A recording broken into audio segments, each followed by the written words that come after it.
It is like pretty insane to like do the number of extracurriculars I did in high school and college, and like I'm like literally doing a PhD, and like I wrote a book and got a literary agent, and like I'm on like. In this episode, we featured Dr. Rachel Katz, a senior scientist at Pfizer, published romance author, actor, and dancer. Rachel is a great friend that I made at MIT. Despite a demanding academic path in biomedical engineering, she excelled in numerous extracurricular activities, including research, dancing, acting, and sorority involvement. Her success in diverse areas is a recurring theme, exemplified by earning a PhD from Duke University while becoming a published romance author. We explore her journey through public school, her Johns Hopkins summer program, and the encouragement to apply to top universities. Rachel shares her decision-making process in choosing MIT over Harvard and Yale and offers advice on getting into MIT. She reflects on balancing multiple activities at MIT, her graduate school experiences, and the challenges minorities face in academia and STEM. Rachel discusses considering a move to industry for better work-life balance and her journey to becoming a published romance author. Throughout, her identity as a Black Jewish woman provides a unique perspective on her experiences. Okay, hi Rachel. Thanks for agreeing to be on my podcast today. Yeah, of course. So I kind of like to start with like before you entered undergrad. So tell me a bit about like your background, high school life, and roughly like how that might have influenced your next step into undergrad. Or even if there's Okay. something more important before that, you can go back also. Yeah. I can just kind of do like the overview of my education up until MIT. Okay. So I was actually born in Mobile, Alabama, but moved very quickly to Chicago, Illinois. And I was at like different preschools. I had a single mother, so I had to be in care the whole time. And she had me do these testing to get into this magnet public school. That was a new thing. It was called Edison. And I managed to pass the tests, and it was for gifted students. And the idea was you go into the school for kindergarten and you take it through 8th grade, and then you go into 10th grade at a public school rather than into 9th grade because you have advanced education. And it was a really good option because it was free since it's a public school, but it still kind of provided that a little bit more advanced education. And I mean, from what I hear, I was testing well. I was, charting well. I was I guess, academically gifted young child. Uh-huh. And so I did that. But my mom then got married to my stepdad. So we moved to Portland, Oregon. And at the time we moved, there was not a similar gifted school. But my mom felt strongly that I should be in public schools. And I was on like the whiter side of the city, but the elementary school I went to, I think, was a little bit more diverse than some of the other elementary schools on that side of the city.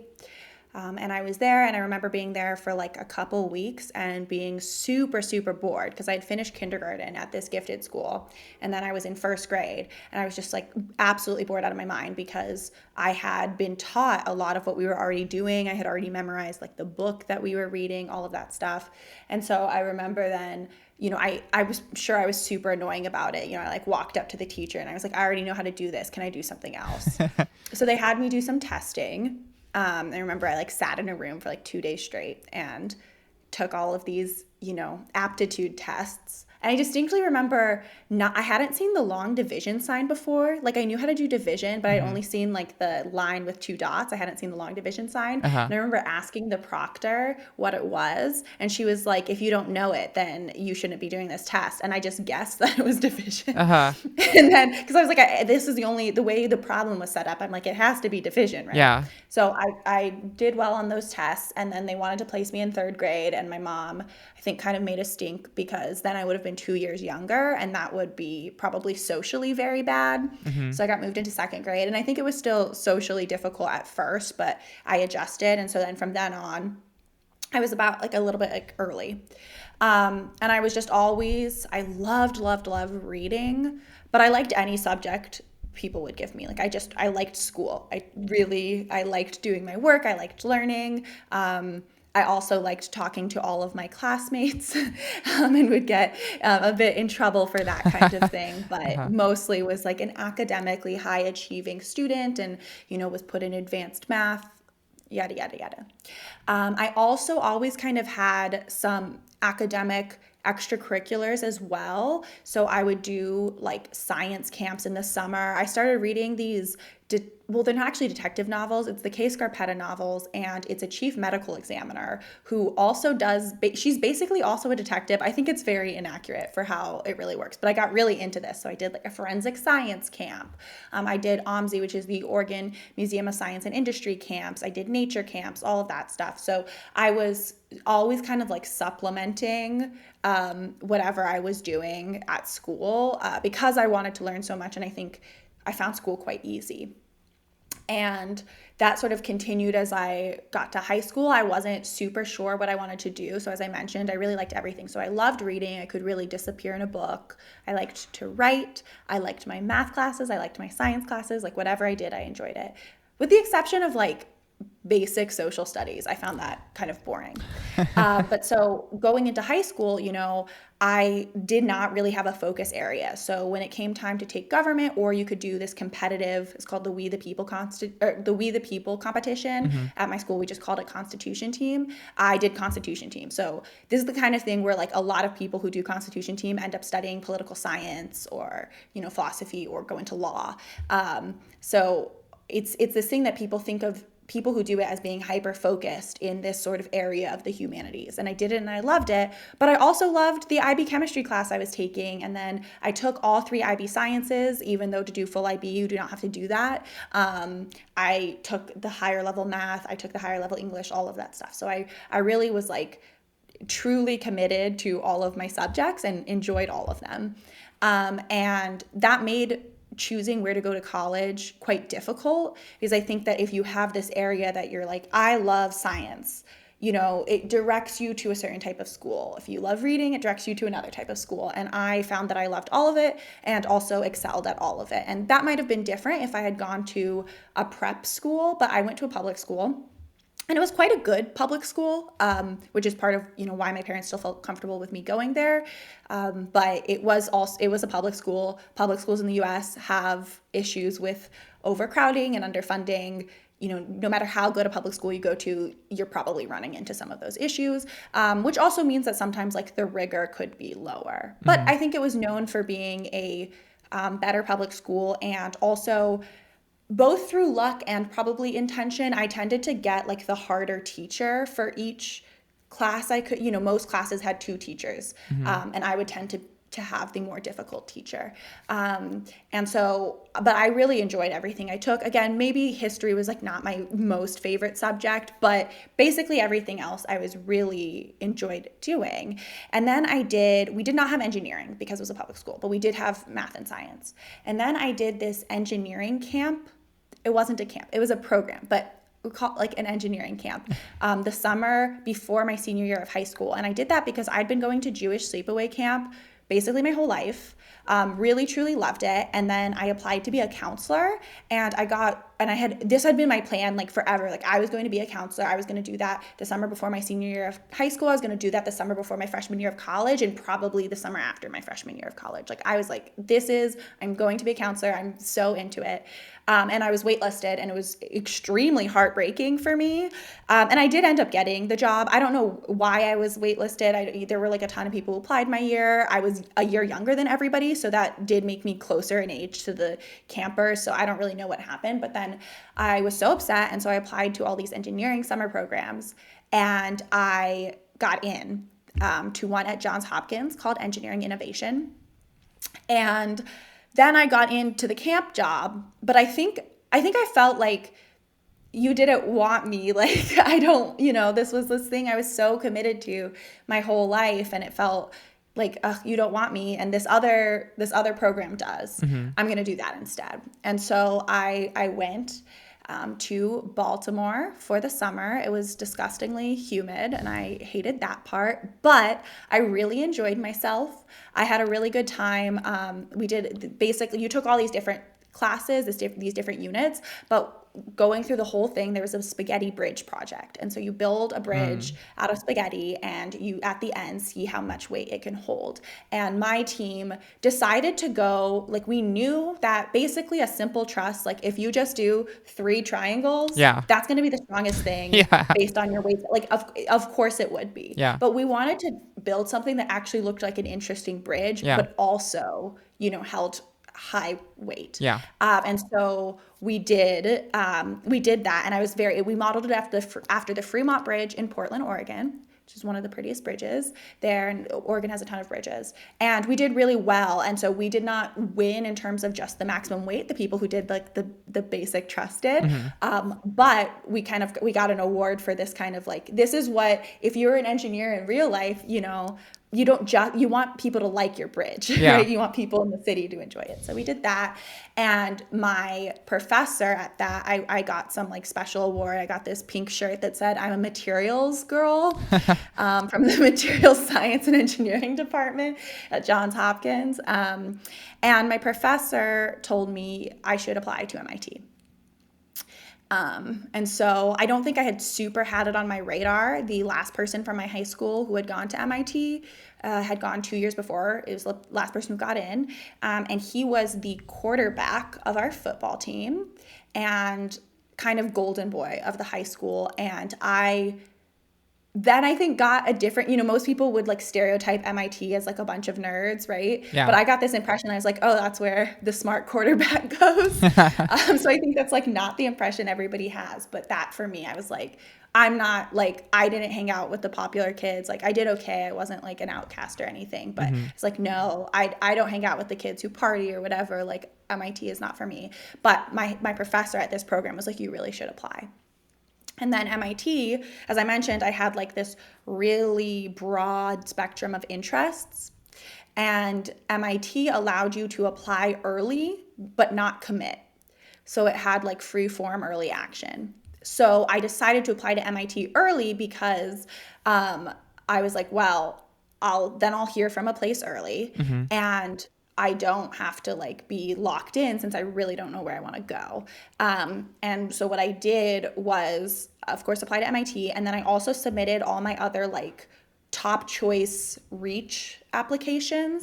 So I think I applied to 5 places total. I applied to MIT, Swarthmore, Harvard, Yale, and Princeton. I didn't actually want to apply to Harvard. That my dad convinced me to do. I don't know. I had like I said, I had these like weird ideas about what different places were like. Like I had this impression that like MIT is where the cool, smart quarterback goes. And I had this, I think some of it is true. I had an impression of Harvard as being like very legacy focused. So I was like, this is not for me. I don't want to go somewhere where I know people are going to say this to me already, but like I don't want to go somewhere where I'm constantly being told that I'm an affirmative action admit and that's the only reason I got in and all of that stuff. And like I had the really strong impression that that's what it would be like at Harvard. So I hadn't really wanted to apply, but my parents made me submit the application like last minute. I did the like chopped off my like specific part about why I wanted to go to like Yale or something. I took another application and just like took it. And I didn't even write why I wanted to go to Harvard. But I got into MIT early, and so I found that out in December. And I at that point was not like, oh, I'm definitely going to MIT. But I was like, well, I know I can go to college, so I did not submit any of my other like I had like all these applications ready for safety schools, and I just didn't submit them. Okay. Oh, that's why you only ended up applying to those 5, because when you said those 5, I was like, where's the safety school in there? Right. So I had all of my safety schools ready and I did the applications because I knew, but then I was like, once I heard back from MIT and had gotten in, and I was in a very fortunate position where I knew that I was going to be able to pay for college. My mom, when she had me, she was a professor at a small liberal arts school in Mobile, Alabama called Spring Hill. And she knew like how expensive college was going to end up being because she was like, she had this understanding. And so she started a college fund for me like the moment I was born. And so that I was in this like really very, very fortunate position that we kind of knew that I would be able to pay for college. And I still, got some other scholarships, but like I knew that if I got into MIT, I could go. Yeah. And so that meant that I didn't like apply to these other places. And so leading up to actually deciding which school to go to, after going to like the admitted students weekends and stuff like that, I kind of eliminated Swarthmore because my mom really wanted me to consider a small liberal arts school, but to me, Swarthmore was like barely bigger than my high school. Mm-hmm. And by the end of high school, I felt like everybody knew who I was. And because of like academic achievement and being involved in other stuff and also being like this Black Jewish girl and like people, like I felt very, very visible, and I didn't want to feel that level of visibility during college. And so I pretty quickly was like, I don't want to go to Swarthmore. Like it's too small for me. And I ended up actually giving Harvard a fairer shake because I really liked my interviewer. But when I went and like stayed over, I stayed over with, a student, and I actually went not during their admitted students weekend, and I wouldn't have been able to go. Their admitted students weekend that year got canceled because of the Boston bombing. Oh. But I had like the MIT CPW and then the Yale Bulldog days, and I just between them stayed at Harvard, so I didn't have to like fly out to the East Coast like multiple times. Yeah. And my student that I shadowed, she was wonderful. I got along with her really well. She was Cuban and from Miami, and she kind of confirmed all of those fears I had about like, she was friends with a lot of like Latina people and a lot of Black people. And they were kind of all talking to me about how like, yeah, like a lot of the legacy people treat us poorly. They say that we're like affirmative action admits. Like one of them was saying, oh, I had somebody come up to me and say like, my tuition pays for you to be here. Wow. And like these kinds of like really intense things. And I sat in on a lecture, and I got there early and I picked up like a worksheet, and then somebody got there late and couldn't, like a student in the actual lecture, and couldn't get a worksheet. And I was like, oh, here, take mine, I'm just shadowing. Or I don't even know if I said that. I was just like, take mine. And she like looked at me like so shocked and was like, do you go here? And I was like, no, I'm just shadowing. She was like, oh, that makes sense. And I was like, what kind of school, like in this Orgo class, would somebody not share their worksheet with you? Like that seems, so I got this like really poor impression of Harvard. But both MIT and Yale, I ended up really, really loving when I visited. Like really loving in very different ways. And I felt like it was difficult to choose. And I couldn't decide, like I didn't know if I wanted to do engineering. And I thought I might do science. And I thought I might do philosophy. And I think so you have this sort of, it becomes a little bit more logical if you think about it that way, where it's like MIT had great basic science and great engineering and also actually a really good philosophy department. And Yale, their engineering wasn't quite as good as the other two things, but I still didn't know what I wanted to do. And honestly, I'm an ENFJ on my Myers-Briggs. Like I did not do it rationally. It was sort of this gut feeling. And a lot of it had to do, like a lot of my decisions kind of going forward, I'm sure we'll get to, were informed by my best friend. She got osteosarcoma when she was 16 years old. And she kind of kept having like, she would be in remission and then the cancer would come back or metastasize like when I was making an important decision. And so she had been in remission for like a while when I was applying to colleges. And then not long before I made my decision, they found like metastases in her lungs. And that kind of leaned me into this like, maybe I am going to go into science. Maybe I am going to do something that's like a little bit more medical. And so I think that helped inform how I ended up specifically at MIT as opposed to at one of these other like really excellent schools that are just known a little bit more for their humanities, arts, social sciences, and then maybe basic sciences, but like not engineering. So it kind of, going to MIT made it so that I wasn't cutting out that like elite engineering program option. Yeah. It was a very long answer. No. That's great though. I had some thoughts in between that, and I was wondering how much of an influence your parents had in that whole process. Oh, yeah, if they sort of just was like, we trust you.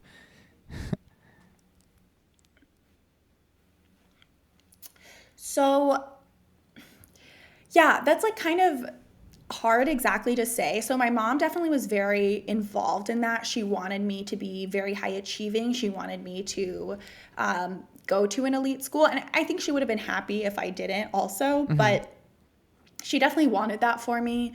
And she was very pushy about like applying to colleges, trying to make me work on things well in advance. And I think that was one of the rough points in our relationship. I think that fall semester we fought a whole lot because I felt like she was, being a helicopter parent, like really. And I think she was worried that I wasn't taking it seriously. And I think there were legitimate anxieties in that. So because I was a year younger, I was 16 and, making this decision that was going to dramatically impact my future. And so maybe I didn't appreciate the gravity of it, and maybe she sensed that. But I knew that I needed to be applying to school. Like, I always did my homework. I had been working on my essays. Like, I felt like she was just being so overbearing, and that I had sort of proven through my whole high school career, like I was valedictorian. I was in, I had perfect grades, all of that stuff. And so I was like, why are you, being involved in this way? However, she did very much let me choose like which school myself. She did not tell me which school to go to. Okay. She, insisted that I pick at least one small liberal arts school to apply to and consider, which is how Swarthmore, got in the mix. But she wasn't like, you have to go to a small liberal arts school.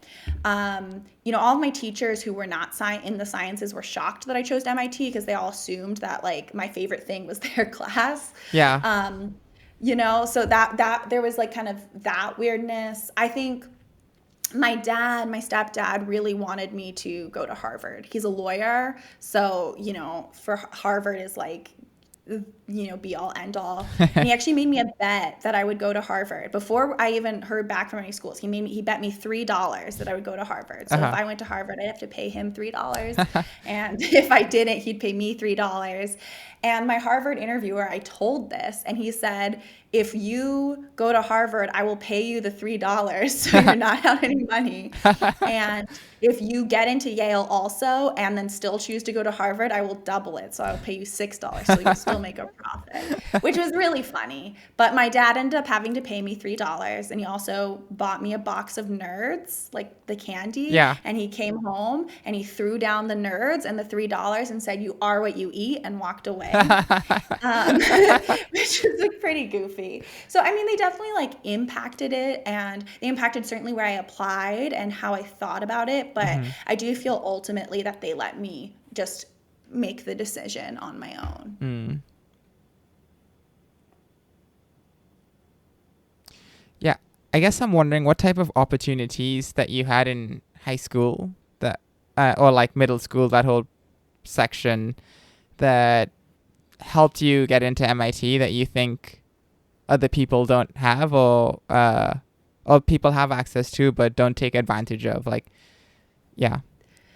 Yeah, I mean, so I think there's the aspect, like the basic aspect of just grades, where that's like, sometimes you can't totally control that, so I recognize that, but like I did have perfect grades in middle school and high school. So I think, it kind of like sucks to say, but there were plenty of people at MIT who did not have like exactly perfect grades, but like it really helps if you had perfect grades, especially if you're coming from like a public school. Because I definitely think if you come from like a prep school, like, the Phillips academies that there were a ton of people at MIT who had gone to, like maybe if you don't have perfect grades there, it's considered more rigorous, so it's okay. Yeah. But I think definitely from a public school, or a school that like MIT might, any of these elite schools might not know as much about, like having straight A's is really helpful. Yeah. And I also have always been a pretty good standardized test taker. I did like study in that I like got a book and,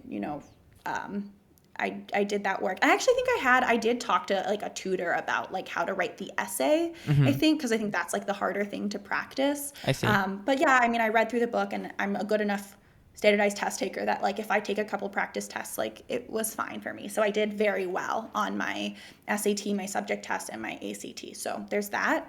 And then I really did have like a wealth of extracurriculars. So I think that taking advantage of like a diversity of things, I think you kind of have two options. Like there's being pointy and being well-rounded. And so if you're really, really, really good at something that's not school, absolutely like focus your time on that. Like if you're somebody who's like so good at fencing that you're going to be like a national champion of fencing from whatever country you're from, like focus on that. Don't feel like you have to also play an instrument or whatever if like that's your thing. But I was pointy at school. Like I was very good at school. I was Uh-huh. excellent at school. And I was decently good at a bunch of other things. So because I was not going to be like the number one, like I ran track, for example, I also swam. I was never going to be like the nation's best jumper in Mm-hmm. track or the nation's best anchor for the medley relay. Like I was not going to be. I was decent though. And so I did these things and I got varsity letters eventually, but I was not like this is the only thing I'm spending my time on. I also played piano. I did the state of Oregon has an Oregon Music Teachers Association, and a lot of other places have something like this. I don't know, how much people have access to it, but doing something like that is really good because there's kind of this like record of your achievement. So I was absolutely not like I was a perfectly adequate pianist, but Mm-hmm. I was not like the world's best piano player. But like doing Oregon Music Teachers Association syllabus program meant that I had these benchmarks where it's like I passed. I think at my studio we started at like level 6 or something, and so I passed like level 6, level 7, level 8. Like I did level 10 my senior year.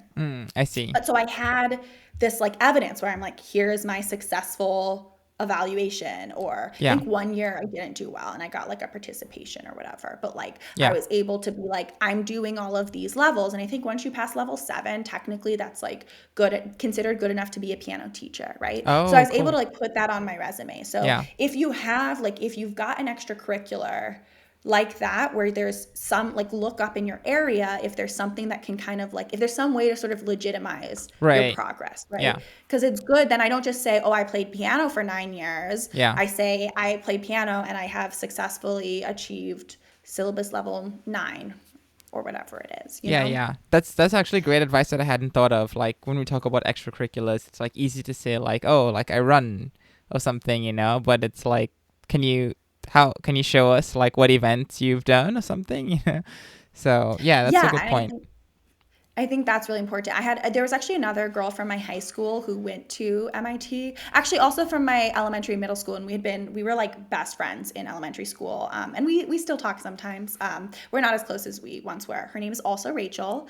We were dubbed Rachel Squared in elementary school because we were like two of the smartest kids. And she is an incredibly talented visual artist. Mhm. And so I think she sent in some paintings, Okay. like showed, because then there's like then this evidence like similarly, right? She's an incredibly talented visual artist, but she doesn't just say in her essay I paint. She actually got pictures of her paintings and sent them to MIT. Yeah, yeah. So that kind of thing, having evidence, I think is really helpful for college admissions. Mhm. And if you're somebody, like I said, if you're not somebody who's pointy, if you're not somebody who's like super stellar at just one thing, it's good to try to like spread yourself out, Yeah. to whatever capacity you have. So I had that. I did the Constitution team, which is like between an extracurricular and like a class. Mhm. I did, what else did I do? I did Hebrew school like the whole time, all the way through, so that's like, I guess, Sunday school if you're Christian. But I was involved in that and I TA'd for younger students. So, I took kind of like a step up of involvement in most things that I did so that Mhm. I could kind of show that. And I also was interested, like I was doing this for fun too. Like this was Yeah. something that I enjoyed, but kind of like trying to get a breadth of knowledge. And so taking advantage of that kind of thing. And there's a lot of times there's like free public programs in more than you might expect there to be, or at least like low cost. So there's definitely, there should be some outreach days from like a local college, that you Mhm. can attend and like have stuff like that. So kind of trying to be aware of what's available in your area. Again, if you're not somebody who has that one thing they're just so excellent at, to try to like get a little bit of everything, I think helps a lot. Yeah, yeah. Okay, so I guess like, we can move on to MIT now. Okay. So, there were like you seem to be interested in like very broad areas. You talked a little bit about what pushed you into the like more science engineering side, but you still, so wait, can you remind me, your major was in biomedical engineering? Yes, so I was course 20, which was bioengineering, and I had a Bioengineering. minor Okay. in philosophy. Yeah. Okay. So can you tell us, like, particularly what was that decision making process like to go into bioengineering? And also, like, when did you know you wanted to minor in philosophy? Because for people listening, Rachel and I both minored in philosophy, and I Hmm. think how many I think we did 2 classes together. Yeah, Yeah. yeah, together. So, Yeah. yeah. Yeah, so yeah, so I took a philosophy class as my humanity HAS, we called it HAS at MIT, Yeah. Humanities, Arts, and Social Sciences subject in my freshman fall, and I loved it. So there was that. And so my mom was a philosophy professor, and so I took the class just because I was like, oh, like what is this like? Yeah. She stopped doing that quickly. She was not while I was growing up, but she had been before I was born. Yeah. So wait, so freshman fall And is your first semester. Yeah. my first Yeah. semester, yeah, Yeah. I took a philosophy class and I was like, this is fun. I like writing essays. I'm Yeah. enjoying this. Yeah. And I wanted to do more than just a concentration. I wanted to take more philosophy classes than that. And I still took some other classes. I took like creative writing and stuff. But I felt like I really needed that like outlet that wasn't just STEM, because my whole life had not been like, I wasn't just a science person. And I was like kind of resenting the fact that I had to narrow as I got older. And so being like doing a minor meant I still got to keep some of this like other part of myself. Yeah. And for bioengineering, when I was thinking of a major, I was kind of between three things. I was between course 4, which was architecture, course 16, which was aeroastroengineering, and course 20, which was bioengineering. And you have to declare your freshman spring, but you don't, it's not like super binding. Like you could change your mind over the summer. Mm-hmm. And so what I did was I was taking biology.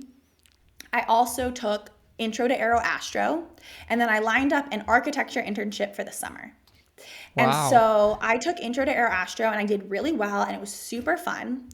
And I started talking to people in course 16 in aeroastro about what the job availability was like and what kind of internships they were doing. And basically, if you were lucky, and this is what you wanted to do, if you were lucky, you could go work for SpaceX or NASA, and you could do rocket science in this kind of scientific exploration way, which is Yeah. super cool. Rocket science is very cool. Or more likely, you have to go make weapons. And I was not willing to do that. Like, under no circumstances Yeah. was I going to be contributing to bombing people in the Middle East. Yeah. Me using whatever my talents, intelligence, elite training to just like kill brown people. No. And I know a lot of people don't think about it that way. They're like, Yeah. the science is cool and I'm designing this cool science and somebody's paying me a lot of money to do it. And I'm kind of like, my brain isn't like, you put like a filter. Yeah. But no, I was not going to do that. I did not think that was a good use of my time. So Mm-hmm. even though I did well and liked the class, I was like, yeah, this is not it for me. Yeah.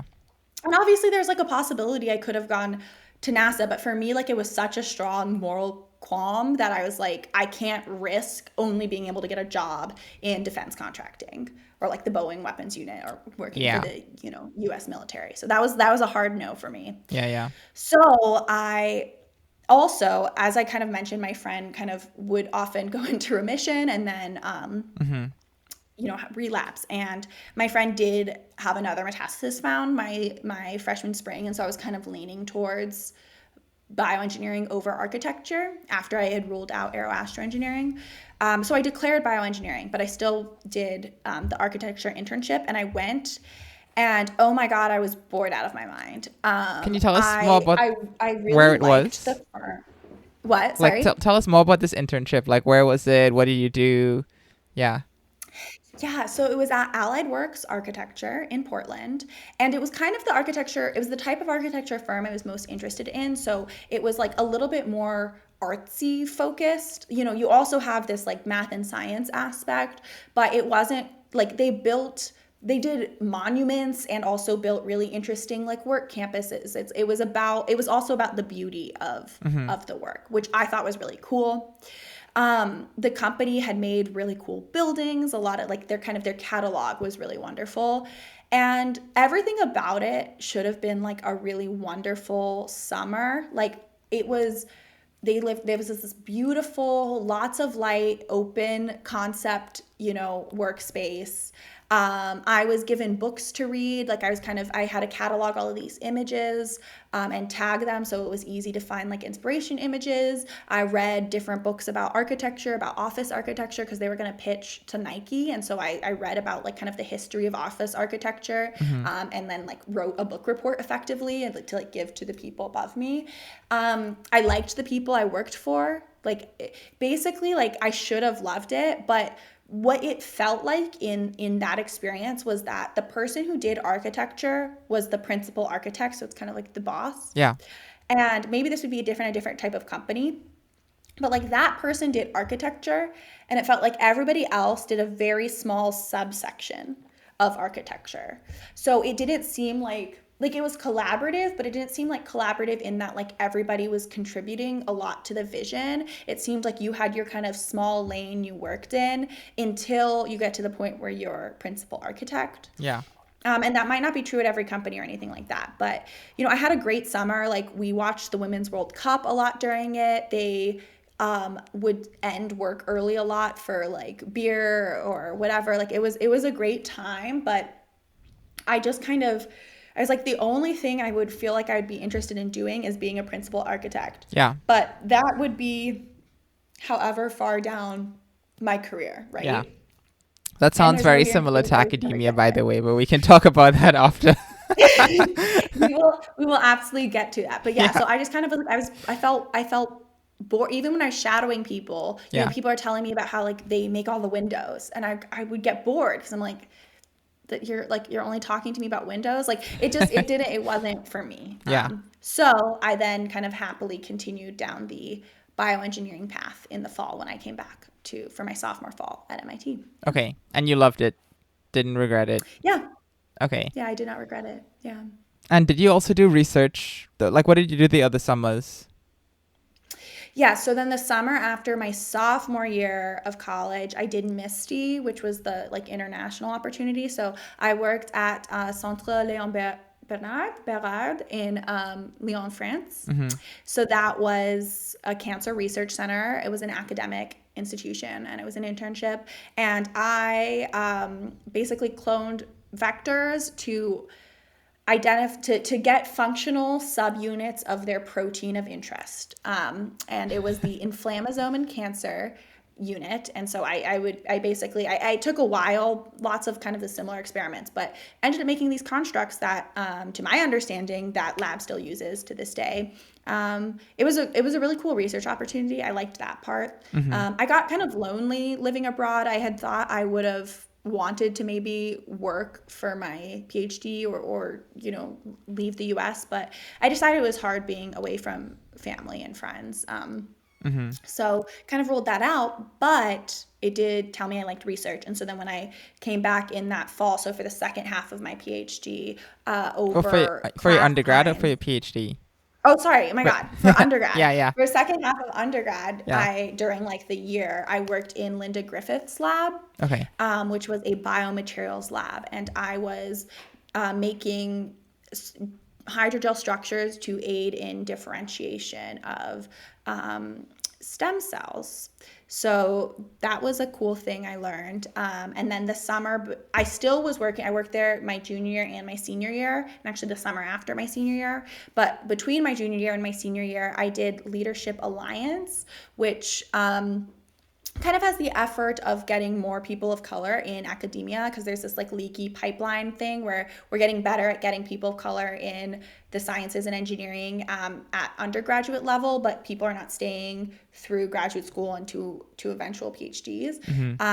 And so what was cool about that is like you had to give a talk at a symposium and you made a poster, and like so there was a lot of other stuff going on, not just like what research you were doing. So in that work, I was helping a student. This was at Weill Cornell in New York City. It was at like the research area of the medical school, and I was helping a graduate student make basically culture vessels in vitro, blood vessels, and it was by transcribing basically adding a transcription factor that made the the vascular cells act like vascular cells in a fetus, and so they would start forming vessels. And so that was a cool project. Really enjoyed it, and that informed which lab I eventually chose for my PhD. I see. So I work in a lab. Well, kind of. My advisor left. It's a complicated thing. But I work in a lab that kind of specialized in vascular hydrogels, and I wanted to do cancer research. I'm actually not doing the vasculature anymore, but I was originally going to do that way, and I did a little bit of that.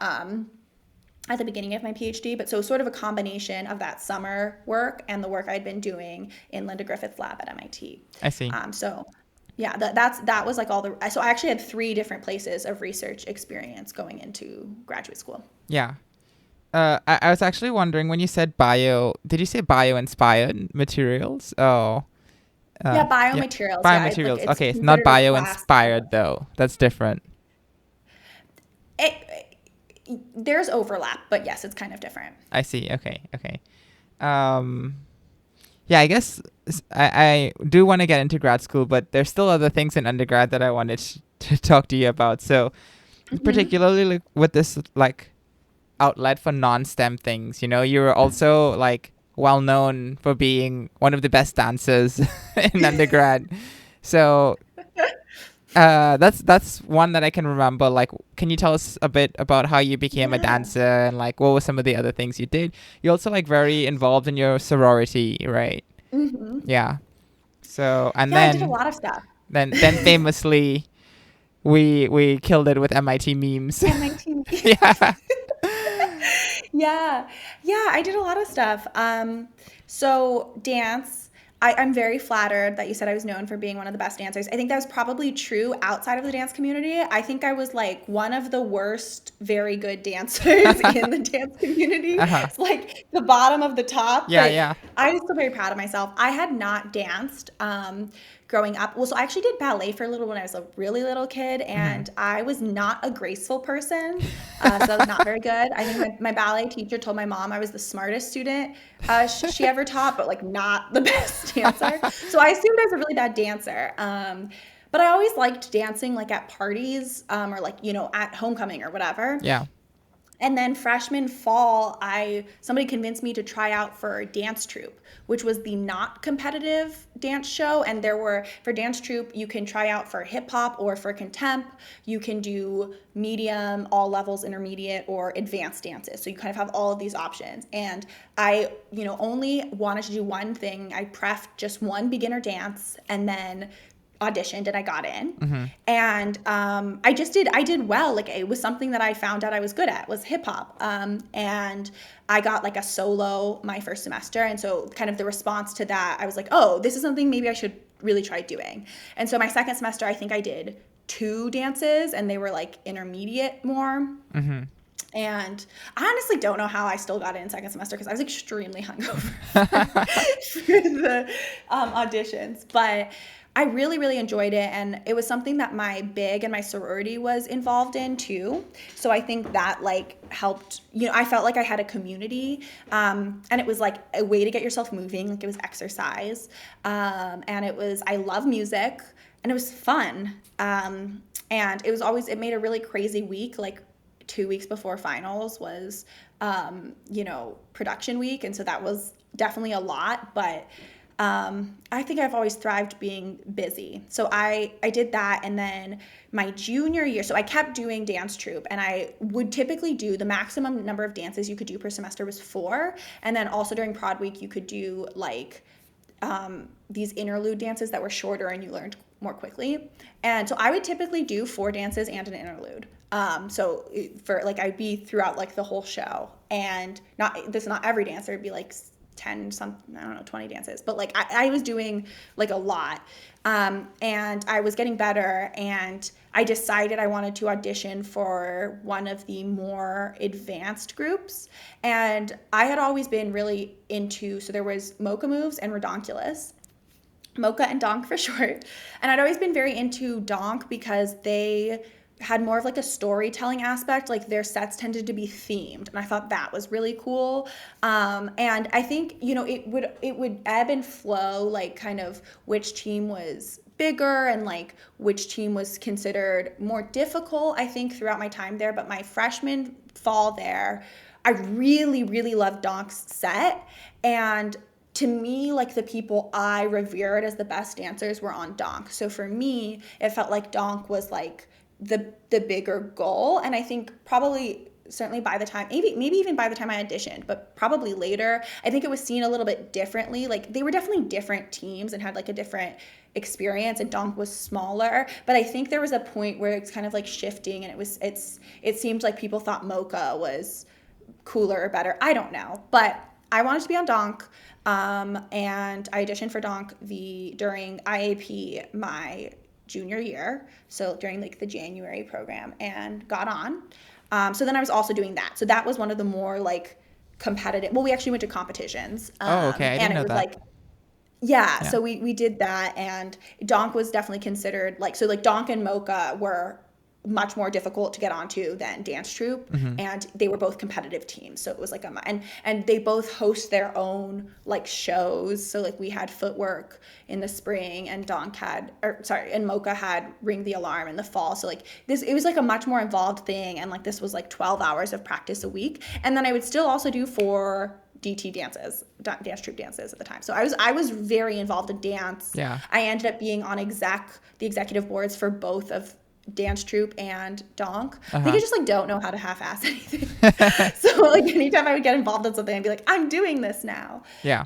So that was a really, really good creative outlet. I was also in my sorority.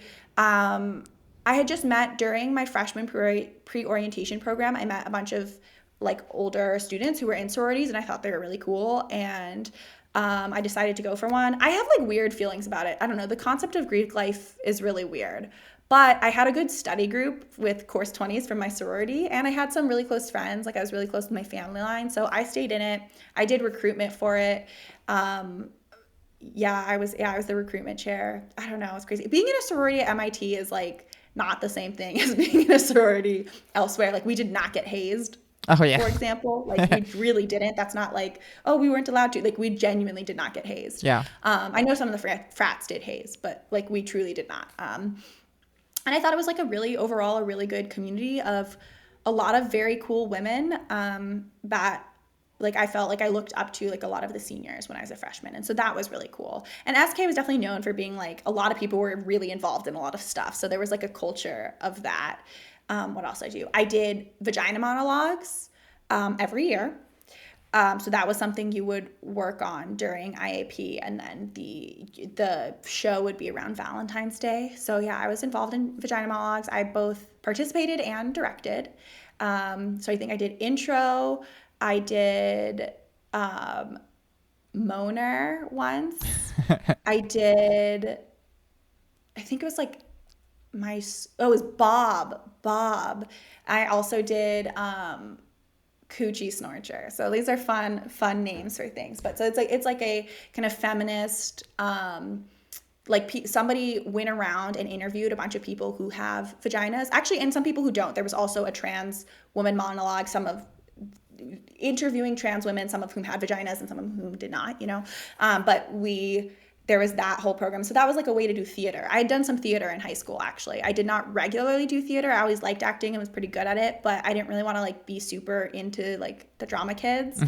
So I only did like a couple productions in high school. So that was a way of doing theater, and it was also good because almost all of the work was over IAP. So it wasn't really like adding another activity to all of the activities I already did. Yeah. Just so people And listening, then, IAP is this period between oh, semesters. It's just January, kind of like part of our winter break. So yeah. Yeah. yes, you can have it as an extended winter break. You can do like an internship during it, or you could take like one class. Hmm.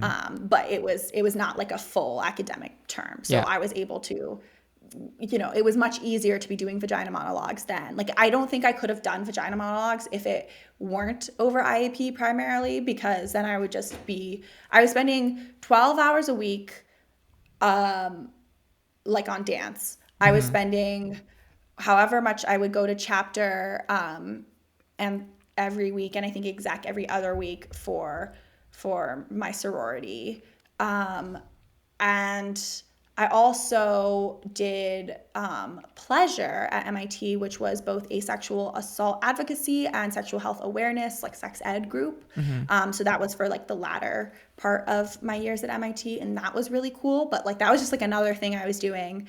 I was just always doing a lot of stuff, which it's funny because I had been like, oh, I need to go to at least a mid-sized school because I don't want everybody to know who I am. Like that was part of how I didn't go to a liberal arts school. But then And I everyone feel knew like by who the you end were. of MIT, like everybody knew who I Yeah. was. Like it really felt like that. And I don't mean like I feel like that like sounds conceited to say, but it just like I was involved in so many different communities. Yeah. Like and a lot of these communities didn't intersect that much. Like Yeah. and I lived in Burton Connor, and MIT has like really strong dorm culture, and people are like really into a lot of like the places they live. I was on Burton 2, which Burton 2, when I got there, the like theme was like too legit to quit. It was the Burton 2 nights, but then we kept joking about like we could be the Burton toucans, and like I came up with the like I too can love slogan. So I was like close friends with, I had like a really solid like kind of home network in Burton 2, but like most people on Burton 2, with the exception of my very close friend Nate, were like not in like super involved in dance, and more people Yeah. started getting involved, but like so it wasn't people super involved in dance. It was not people in my sorority. There were some people in my major, but nobody in my major my year. So it was just like all these people who did completely different activities from me that I became close friends with. And then I had my sorority and friends from there. And I had my friends from dance. And I knew people from pleasure and vagina monologues. And pleasure and vagina monologues definitely leaned like East Campus. So Burton Connor was on the west side of campus. So it was people who lived further away from me and I might not have been interacting with as much. Yeah. But I kind of started really like interacting with people through that. And so I kind of like had dipped my toes in everywhere. And so, I definitely ended up feeling like a lot of people knew who I was. And then there's also visibility as like a Black person, at like, I'm sure you knew like all the Trini people, right? Yeah. Yeah. Like I knew, like I certainly like the people older than me and my year and like the year right below, like you know all the Black people. There's just not like that many people. And by the time I was a senior, like I did not know all the Black freshmen, but they all knew who I was, Yeah. And like this was kind of like how it works when you're at this like, I guess it's like a historically white institution. MIT is not technically a PWI because Wait, what's a it's like PWI? predominantly white Oh, okay. institution. Yeah. So like Duke, where I'm at now, is a PWI, and like most elite schools in the U.S. are PWIs, but it is like technically, because there's like a lot of East Asian students, it's not like majority white. Right. But it is definitely not majority Caribbean or Black. So, there's still like there's like these communities like can make you more visible amongst certain groups of people, or just like more visible in general. And then we did MIT memes, which was such a fun time. And I'm so glad. I mean, we wouldn't have known each other if it weren't for Andy Tratner. Yeah. And Andy told me you were doing MIT memes, and I just kept, you had started it, and it was like this little page, and I kept sending you memes to post, and then you were like, do you want to run it with me? Yeah, because your memes are doing so well, Yeah. You said something that got me wondering. You said you never like to half-ass anything, And so I was just wondering, like, it seems like you have a lot of inherent talent, like they put you to do these aptitude tests. It's like clearly Rachel is like gifted, but also you have this attitude where like you like to do a lot of things, you don't like to half-ass anything. Like what do you think are like the things that have made you successful? Like what are they, work ethics or like views, personality, things that have helped you, well, I would say, become successful? I'm a very extroverted person, and I like being around other people and engaging with other people. So I think that being involved in a lot of things allows me to engage with a lot of people. And I think that's like a really big part of it. Yeah. I also like care a lot about a lot of stuff. And so I think that can be very motivating. Like I cared about, sexual assault advocacy. And so that it's like I could always make time for things that I care about. also being like perfectly real, had undiagnosed bipolar disorder type 2. Like I was not diagnosed until grad school, which means that I was like typically operating at hypomanic. So I was not having like full manic episodes, but I did not sleep very much and like Mm. could kind of go. And then I would get depressed. But Mm. then I could make up for it when I was like back to just go. So I that's see. like just this like trait I had, but I still do a lot of stuff now, even though I like much more stable, like my mood is much more stable. Mm-hmm. So I think a lot of it really is just like caring and trying. And then there is like it's not to be like, oh, I'm so amazing, but like when you're good at something, it's also easier, you know? Yeah. Like I wasn't like absolutely excellent at any of these things, but it's like I had enough like base talent that it didn't feel like so hard Yeah. to spend certain times doing it. But I think a big part of it is just like caring a lot. Yeah. I think that if you find things that you care about, it's just so much easier to make time in that way. And I think that I've been good at just like doing the work. Like in high school, you know, I would just do all my homework, and in college too. Like, but it just like people give me work and I just do it. I was not like a major procrastinator really. Like you end up, I feel like in college, some things end up getting procrastinated just because like you're juggling a lot of stuff. And so some things just don't get done until right before the deadline, and that's okay. But I was not typically like getting myself into a situation where I hadn't started any of my work before it was all due, you know? Yeah. So I just kind of do like everything in bite-sized pieces, and then it becomes a lot more doable. And it's very good also at like kind of reward systems of like I wanted to go party or whatever, and I'm like, well, I can't do that if I don't do this P set. So then I would do the P set first, and then, you know, Yeah. like I think that that was really helpful for me. And I think that I think that like having the philosophy minor, like that kind of thing, having these other things I was doing that I also really liked helped make it better. Like there were some classes in course 20 in bioengineering that I didn't like very much. Like it was from an area that I was not interested in and were also very hard. And like that's kind of a bad combination, right? Yeah. When you don't like it and it's difficult. But I felt like it's like I would have to chug away on this, and I'd be doing 3 classes that felt like similar types of work, like lots of problem sets and lots of math. And then I would like get to write an essay and just like think about a topic that I thought was interesting and make a good argument and write an essay. And like it was really nice because then that work, it's work and it's productive, but it feels like a break. Mm-hmm. And so you have this kind of, I just felt like it made it much more bearable when I had, you know, I think it was my junior spring. I think 2 of the 3 bioengineering classes I took were ones like I had to take and I did not like. Mm-hmm. And that was like not fun, right?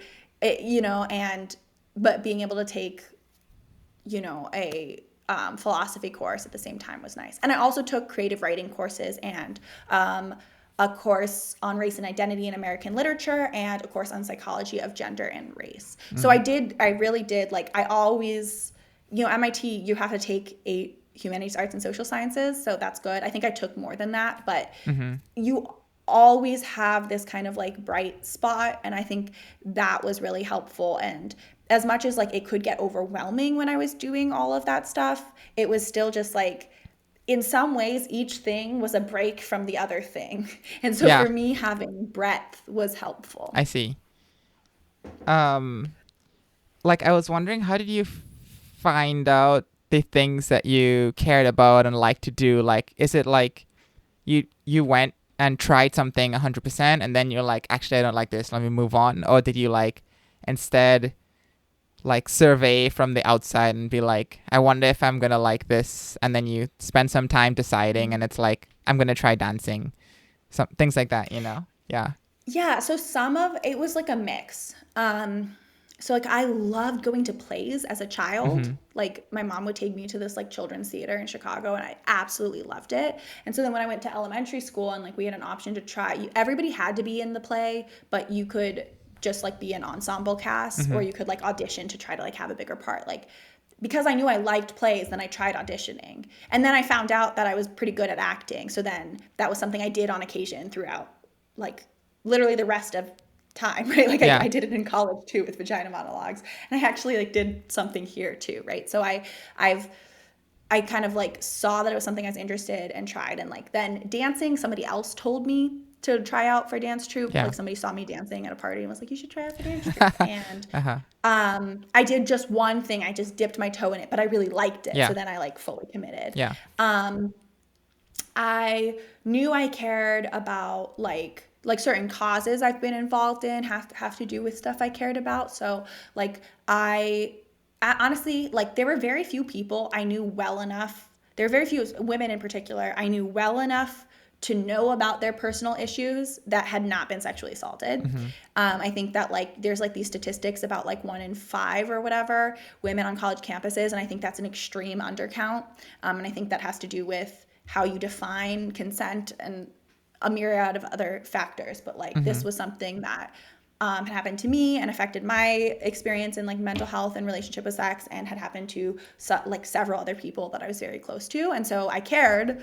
And when there was an option to do advocacy on this, I was like, yes, I want to do that. Like, I'm going to commit time to that because this is something I care about and I think it's really important.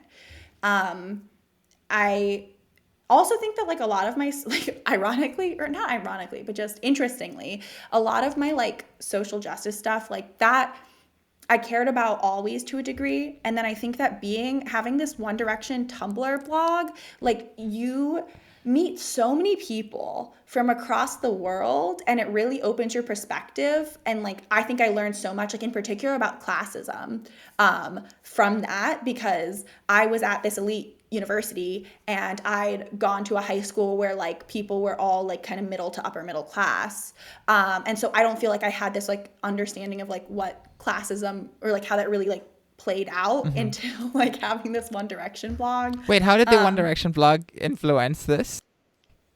Yeah, It was just, like, meeting people Okay. and, like, talking to people about different experiences. And there were just, like, a lot of people who were, I think the circles I ended up in had similar kind of, like, moral leanings to me. Yeah. And so I think that results in, like, similar political leanings as well. Yeah. And there was also a lot of stuff happening, like, I feel like I was on Tumblr and on this One Direction blog during the times where, like, the Black Lives Matter movement was emerging, and, like, emerging in the age of social media. So, like, when George Zimmerman, who murdered Trayvon Martin, was acquitted, I already had a blog.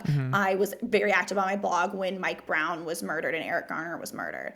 And so I was, like, getting a lot of, like, there were a lot of people who were posting on Twitter, Facebook, Instagram, Tumblr. Like, I was getting a lot of, like, this information kind of as it was coming, and being very involved in social media meant I was, like, very keyed into it. So I think that was, like, a really big impact. Yeah. Other thing, yeah. So a lot of things were, like, it was something, like, when somebody said I should try out for dance troupe, I knew I liked hip hop music. I listened to hip hop music. I listened to music a lot. So it wasn't like this, who knows if I'll like it. It's like, yeah, I'll probably like that, right? And then I did, and so then I kept going. So it was definitely, like, informed guessing. Yeah. Well, was there anything you tried that you didn't like to do, and then you're like, I'm not going to continue this anymore? I had played soccer as a kid, and I tried doing, like, rec soccer in high school, and I hated it. It was, like, co-ed, and the boys didn't pass, and I was like, I don't like this. It was just, like, not fun. There was the architecture internship Right. I ended up not liking. Yeah, I was yeah. like, this is not for me. Yeah. I'm trying to think if there was something else in college. It's hard. Oh, I wrote for the tech. Oh, I didn't know I that. wanted to write. Yeah. I did write for the tech. I wrote for the art section. So wait, I let would, me like, just cover stop. The movies. Tech is the MIT Oh, yes. Newspaper. like student newspaper? Yes. Yeah. Okay. Yeah. And so I got, like, press passes to go see movies and concerts and talent shows, or fashion shows, and would write them up. And that was fun. But I was like, I ultimately was like, this is not, like, I'm not getting out of it. Like, it just would feel like this thing where it's like, oh, I have to go to a movie on a Tuesday, and I have a piece set, and I have dance practice, and, like, Yeah. it didn't feel like I couldn't, like, commit to it in that way. So I think I wrote, like, several articles my freshman year and maybe, like, a couple my sophomore year, and then just, like, stopped. I see. Okay. I do want to move on to grad school, but I think just to finish off at MIT, I was curious, like you said at Harvard, there was this view that if you went in, people would say like, "Hey, you were in here because of affirmative action," and I guess I'm wondering how was that feeling at MIT, and were there any sort of like, and maybe this will lead into grad school also, but like, what are the imposter syndrome feelings, if there are any? Oh, you just want to leave that piece for grad school? I don't, yeah, Yeah. I mean, it's like I don't think you can be like a person of color at an elite institution and not have those comments. yeah, Like I don't think that's I mean, maybe if you're like East Asian, you won't. hmm, But like I don't really think that that is an option. I think it was probably less at MIT than other places. Like, and MIT doesn't do legacy, doesn't have class rank. Like, hmm, there's by design, I think there's like a higher assumption of admittance based on merit. yeah, And so I think that helped. But no, people still said stuff. Certainly, people from my high school said that that's like why I got into places and they didn't, which is funny because it's like prior to kind of the hall of acceptances, people were like, oh, Rachel Katz is the smartest person in our grade. right. So then why else? And then they're like, oh, she only got in because she's black and Jewish. And I was Yeah, like, you recognize that I'm like smarter than you. yeah. No, that's No, no, no. I'm smarter than them. Yeah, But like you recognize that like I have better test scores than you. yeah, I have better grades than you. I did more activities than you. Like, and yeah, then you're like, oh, you only. I think it's like an inadequacy thing. I think it comes from other people's their own imposter syndrome and then yeah, like racism and all of that. yeah, But so yeah, definitely was still said to me at MIT. Like people said stuff like that. But it wasn't like totally pervasive. And then I definitely still had imposter syndrome sometimes. Like, I think it was hard, especially my first semester, because I had never studied for anything really. Like, I would go to class always in high school and I would do all my homework. And for me, that was enough for me to like retain the information. And then I would do well on the tests without like, with like minimal review prior to the test. yeah, But in college, like, it's like you get lectures but then some of the learning is just from the P sets, and like some of the learning is like kind of independent, and it was harder. So I couldn't just like do like I still needed to study for exams, even if like I was doing the P sets. I still needed to study for exams, but like that was something that I had to learn how to do, yeah, and I hadn't learned how to do before. So I think that was kind of difficult for me, and made me feel like, oh, do I belong? But I had this kind of I feel like I would regularly get like checks on my imposter syndrome. Like I felt really worried that I was, you know, like I didn't deserve to be there and maybe I wasn't smart enough like my freshman fall. And I was having a lot of trouble in part of my physics class because I had done IB physics and we had done like a lot of the semester already, but not some of it. We had done like, it was like not in the same order. So I'd taken basically some of 801, which is freshman fall physics, and some of 802, which is freshman spring physics, but I hadn't taken, like I couldn't test out of either because I hadn't taken enough of it. yeah, And I was having a really hard time with one of the units in 801, freshman fall physics. And there's this kid that was in that class with me and also in my philosophy class with me. hmm, And he was like explaining to me the physics concepts and he like got it so well and just it was like and I was having so much trouble and I was like, oh my god, I'm stupid, like am I stupid and he's so smart and how am I here and all of this. yeah, And then we traded essays for the philosophy class yeah, and boy, he could barely string a sentence together. It was so bad. uh-huh, It was just such a bad essay and like we worked on it and like it, you know, I think he did fine. yeah, But I was like, oh, okay, like it's not that necessarily I'm stupid and he's smart, like we have different strengths. yeah, And I think that was something I kind of like regularly experienced throughout MIT where like something would be very difficult for me and I would feel like, wow, this is so hard and like, can I do this? And do I deserve to be here? And like, why is this school designed to make us feel like we can't do anything and like this is so bad and other people are so excellent?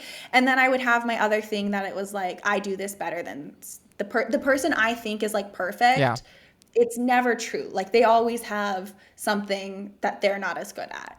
yeah, And then it starts to feel like, okay, we're all just like, I don't know, we're a bunch of like 17 to 22-year-olds, whatever, hmm, who are like kind of struggling in our own way. Yeah.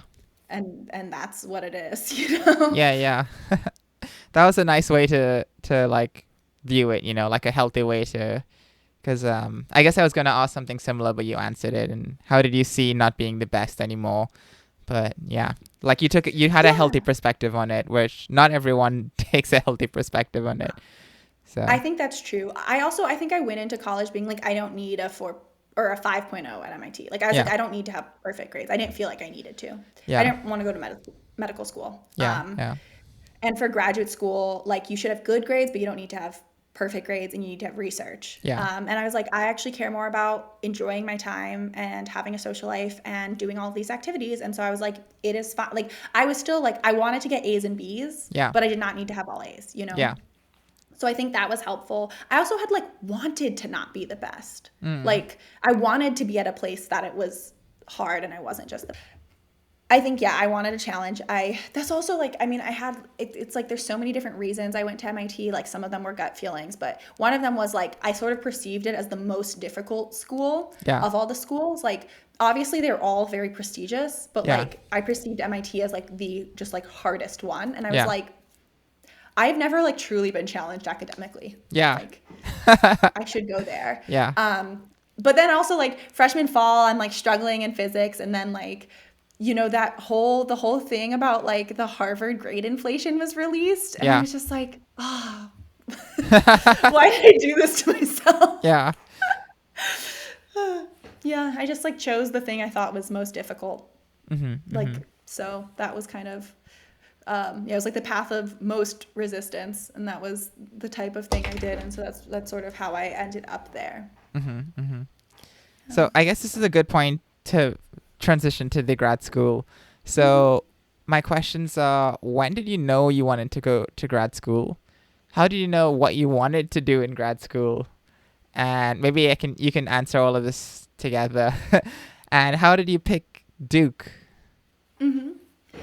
So, kind of similar with a lot of my other career decisions. So, my friend who had had osteosarcoma and it like kept metastasizing, she died my junior Oh fall, no. which was very upsetting, obviously. And I think, there's something about like cancer. It's like this like equal opportunity thing, and it's like not really people's fault. Like, it's just this like it's like this accident of the universe that's just like truly devastating, and like especially when a young person dies, I think obviously death is always sad, and like my grandmother died and my grandfather died, and that's it's you grieve and it's sad and you miss them, but also my grandmother and grandfather died after like a long life,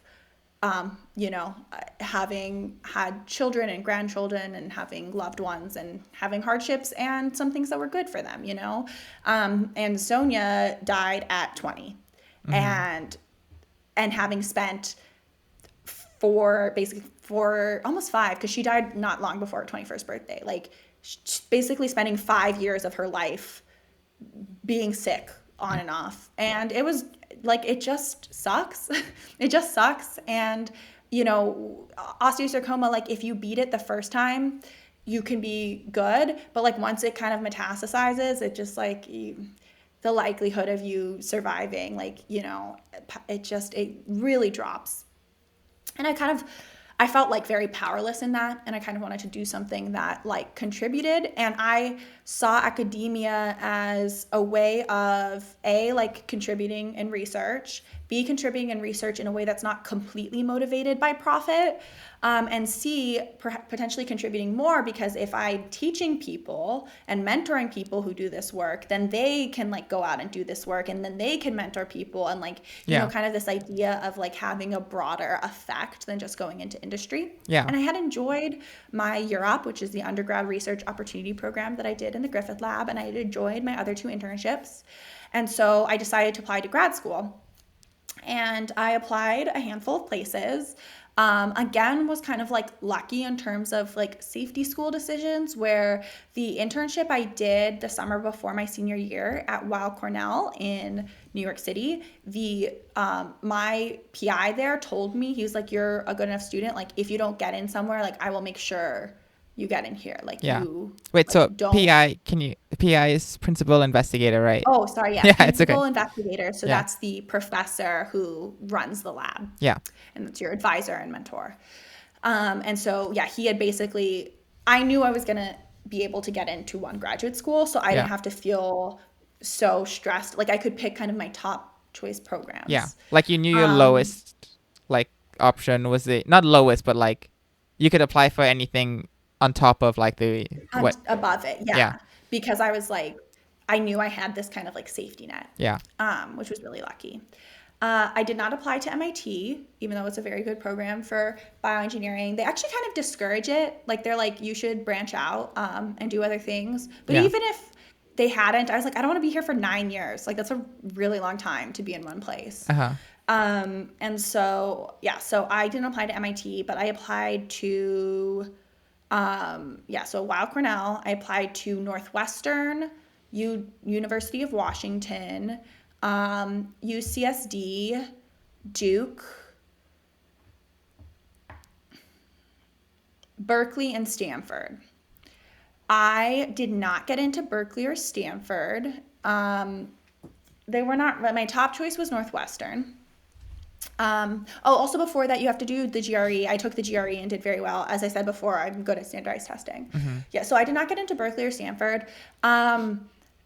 It's not very surprising. I don't really know why I applied to Berkeley. I didn't really want to go, so I don't know why I did that. Stanford, I really like the idea of because one of my best friends, Nate Ababa, was in electrical engineering at Stanford, and one of my other best friends, Anj, you Oh probably don't yeah, know. Anyway, I think I can do you picture know her. Yeah.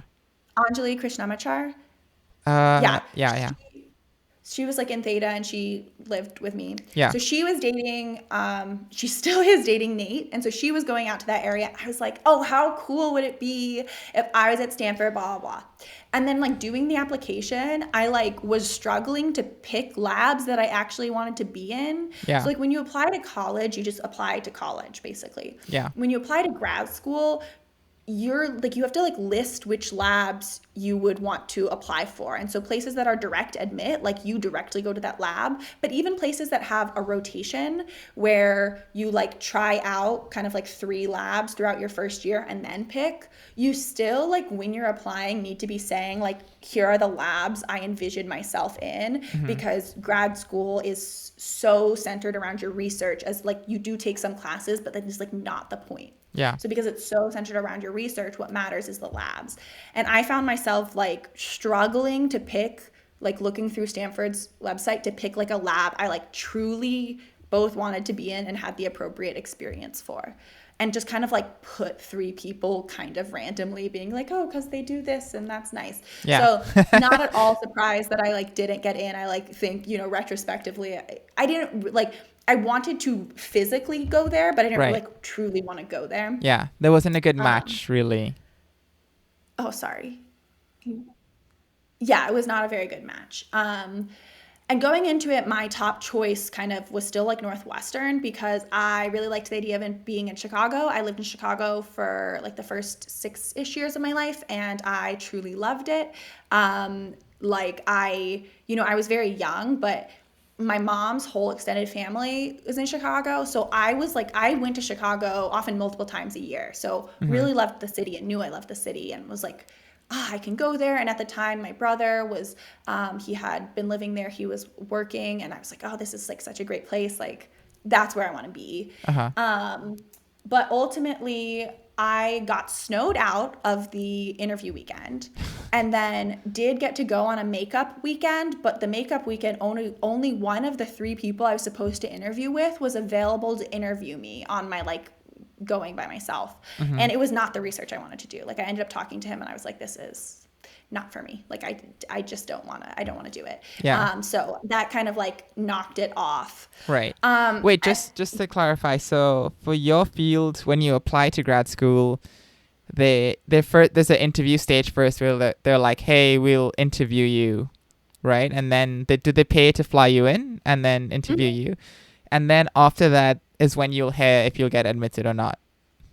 Yes, but for this, so biomedical engineering or bioengineering programs, I applied to both. There's some slight differences, but like most places don't have both. Like you have one or the other, and it's because like a lot of the research could be housed in either. But it's kind of works between how like a biology program or another engineering program would work. So usually most places you don't get an interview unless it's like very likely that you'll get in. So it's not guaranteed. However, like most places, it's very likely that you'll get an offer. And that's it's not guaranteed, but like especially for like rotation programs, where you're not like you don't have to just go to that specific lab. You're very likely to get an offer. But yes, so basically I would go to this interview weekend and then I would get an offer like at like a week later or a couple days later. It kind of depends. And so they also are like wine and dining you. It's also recruitment. So like at the same time as you do an interview, but then they're also trying to like convince you want to go there. So which is fun and exciting. So I did not really enjoy I just like knew the research was not for me at Northwestern, which was unfortunate because it just like knocked it off, even though I had really liked the idea of living in Chicago.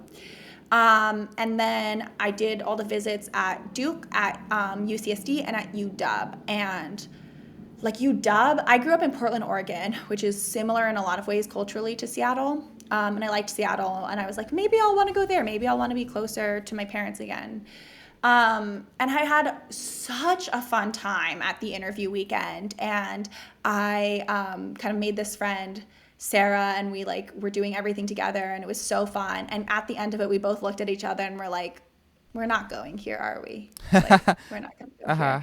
And it sucked because we were like, I was like, oh wow, she's so great. And like, I loved Seattle and I loved a lot about UW, but I felt like at that interview weekend, it was a rotation school. And I felt like also from the professors I talked to, all the professors I talked to were men in kind of like my specific area of research. And I just didn't get this, like, I felt like I understood from the interview weekend what it was like to live in Seattle and not what it really was to, like, be a researcher at UW. So I felt like I would be going in a little bit more blind. Some people are, like, fine with that, or and I didn't feel, like, married to any of the PIs there. I wasn't like, oh, my God, I have to work in their lab. Like, there were good matches, but it was not, like, I didn't feel quite as excited. Whereas at Duke, I interviewed with like 3 people, maybe 4. One person in mechanical engineering, but who also had an appointment in BME. The advisor I ultimately chose. Oh, biomedical engineering. Oh, yeah, I should have guessed that one. Yes, that's fine. And then the advisor I ultimately chose, Dr. West, Dr. Jennifer West. She's now dean at UVA, so she's still technically my advisor, but I'm in a weird situation. And then Joel Collier, he's in this program. He ended up on my committee, and he is now my co-advisor because as my advisor moved to UVA, I'm finishing my work like physically in his lab, even though she's still my primary advisor. And I liked both of them. I particularly liked Dr. West. I found her to be like this huge role model. Like she was associate dean of graduate studies. She had helped found the biomedical engineering or bioengineering department at Rice University. She actually went to MIT. When MIT was still really, really male dominated. So she's just a very impressive person, very inspiring. And also walking around the lab and like I met all these people in the lab and really liked the current graduate students in the lab. And also, when I joined the lab, there were 3 other Black people, and I'd worked in 3 different labs and had never worked with another Black person. So that was also like, whoa, like this program, and the lab was like mostly women, and I was just like, this is really cool. And at UCSD, there was also a professor, Stephanie Fraley, who I really, really liked, and I interviewed with a couple other people, and it was like, it would have been a rotation program, but she kind of assured me that she would have a spot for me, like, even though I'd have to do rotations, I could still like definitely go to her lab, so that made me feel a bit more secure, and I really, really liked her, and ultimately, there's the same thing with going to MIT. There was the logical reason and the gut reason. Like the gut reason, I was like on spring break. It was soon, like I had to decide pretty soon after. And I was just like, you know what, I'm going to Duke. Like I think I'm going to Duke. Yeah. And then that was my, my gut feeling. But then there's also like the backtrack of like, I knew I fit well with the graduate students I would be working with in Dr. West's lab, which was important to me because those are the people you're seeing every day and like spending a lot of time with. So that was good. And also, Dr. West was just a more established professor than Dr. Fraley. And Dr. Fraley was like a really impressive and had like, I think, Nature papers from her PhD or from her postdoc, like really, really wonderful work. And they both did like hydrogel cancer model, which was like the area that like of each lab that I would have wanted to be in. So I wasn't having to make a decision based on the research. And I just felt like, I think that kind of thought process of like Dr. West has like a really established track record of graduating students who go on to do great things in industry and in academia. And I have no doubt that Dr. Fraley would have been able to do that for me too. I just didn't have like as much evidence because she was newer. And so it just helped me kind of, I think, lean to Dr. West. And then ultimately, I'm really glad I ended up at Duke in terms of the cost of living. I really like Durham, North Carolina. It's in the Research Triangle, so there's a ton of different schools in the area. It's a mid-sized city, so it's like almost 300,000 people, but there's Raleigh, which is like 1 million people, and then there's Chapel Hill, which I think is only like 40,000 people or something, right nearby. So it doesn't feel like I'm completely lacking for a metropolitan area, although I would prefer later on to live in a bigger city. And then the cost of living is just so much lower than basically any of the other cities I was looking at. And you don't make a lot of money in grad school. You get a stipend, so you don't, it's not like you're losing money, but you do not make a lot of money. And I feel like, it's like this delayed gratification because supposedly then you'll get a higher paying job when you get out of it. So like ultimately it might increase your earning potential, but for that time period, you are not making much money. And I think that it's something like the cost of living here is 90% lower than in like Palo Alto, for Wow. example. Okay. So I think that my quality of life is better than it could have been because I still feel like, I mean, obviously with COVID, things changed, but Yeah. in general, like can go to concerts, can go to restaurants, can sometimes go visit friends. And like, I feel like I can afford all of these things. People don't live in like subsidized housing. People live just in like apartments in the area. Yeah. I really have liked the apartments I've lived in. I have a cat and I love her dearly, and lots of people have dogs. And like, I feel like you just kind of get to like live as a young adult a little bit more in a place like this than you would if you're in New York or the Bay Area. Yeah. Yeah. Yeah.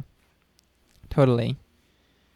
I wanted to ask, what does research mean in your field? Like, someone, just imagine you were to tell a high schooler, like, I assume you didn't know what research was in high school. I didn't, like, I did not. No. yeah, like, what does that mean? Like going on Google and like typing in something, but so like, what would you tell a high schooler the goal of research is in bioengineering?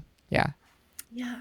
So the goal of research in basic science is like usually to investigate a question.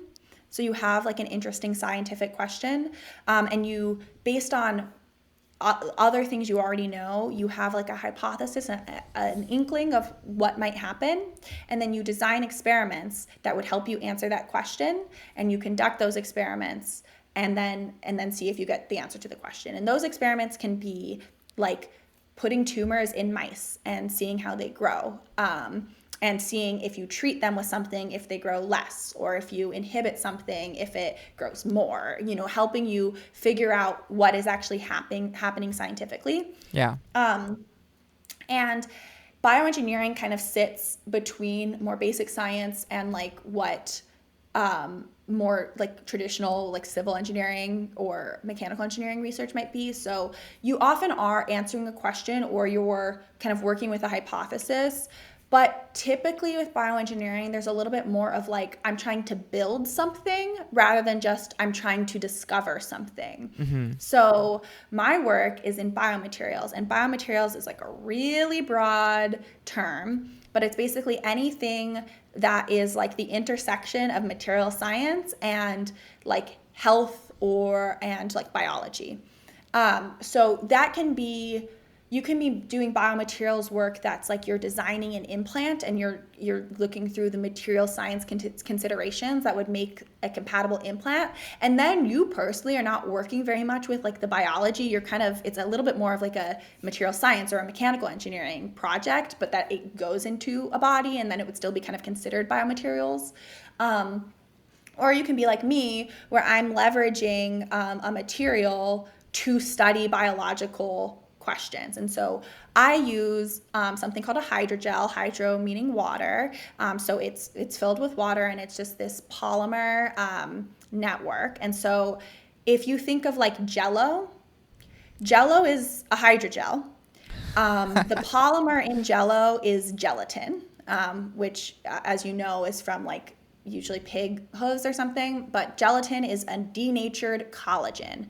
Collagen is a protein that's in your body. So your cells, your tissues exist in something called extracellular matrix, but basically like they're in a gel. It's not just cells, like they're in a gel that's like made of proteins around them, just naturally in the body. And one of the components is collagen, and gelatin is denatured collagen. So it's just easier to work with.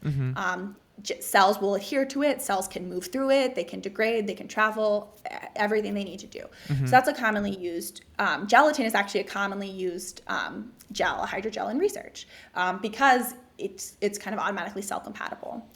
I use a synthetic hydrogel, and so basically I just have more control over whatever it's expressing. So gelatin will have everything that's in collagen, but with my gel, I can just take smaller sections of it, so like just the part that the cells can degrade or just one of the parts that the cells can adhere to. And so I have really tight control over whatever is in this, in this gel. And then I can control these different aspects and see how my tumor cells respond. And that helps inform how the matrix, how the gel that tumor cells live in a cancer patient is interacting with these cells and how that might impact how the tumor grows. So it's very important to understand this because it helps you design drugs, it helps you understand what's going on. So that's why I use a synthetic material. And so that's biomaterials because this is like a material science endeavor that I'm now applying to a biological system.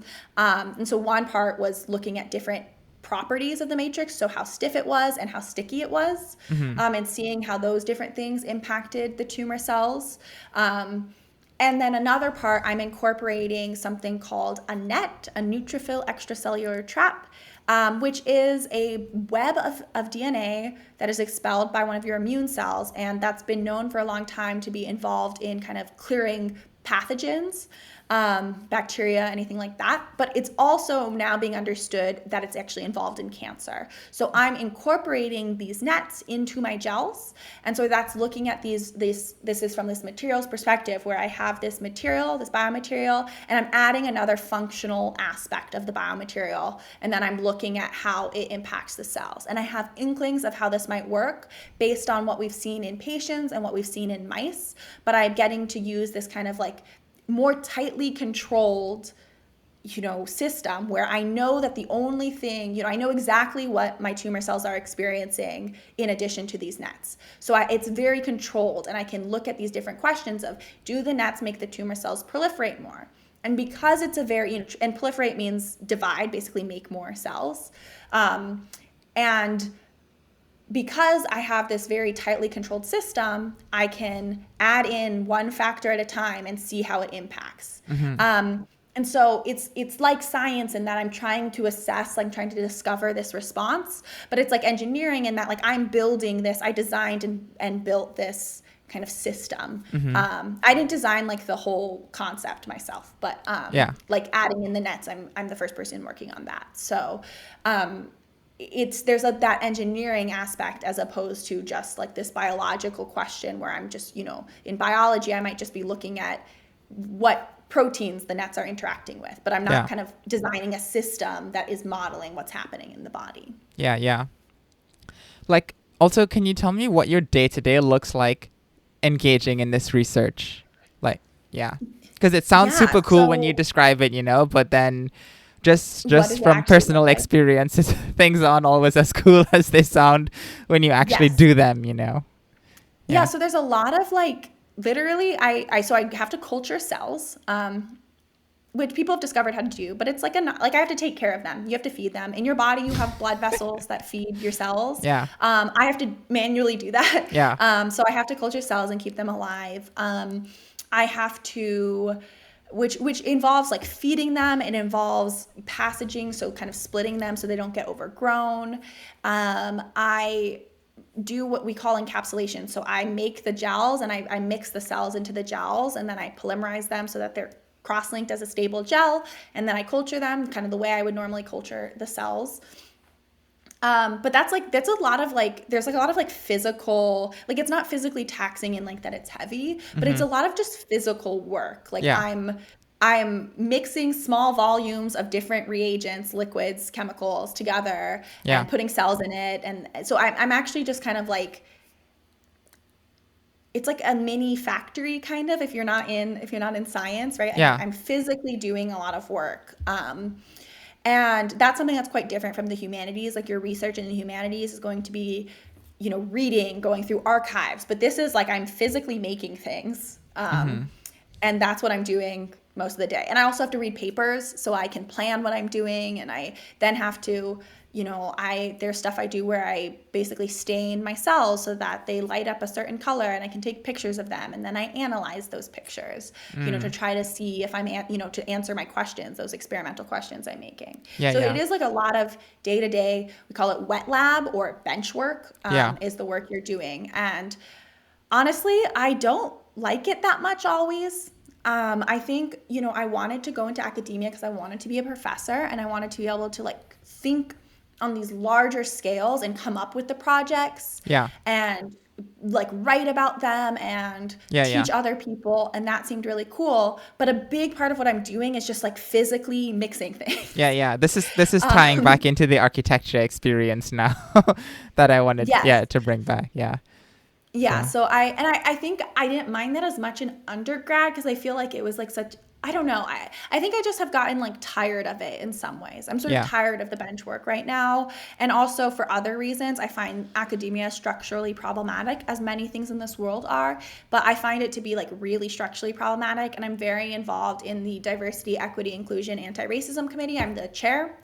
And that has been a really upward battle. And yeah, I'm like tired.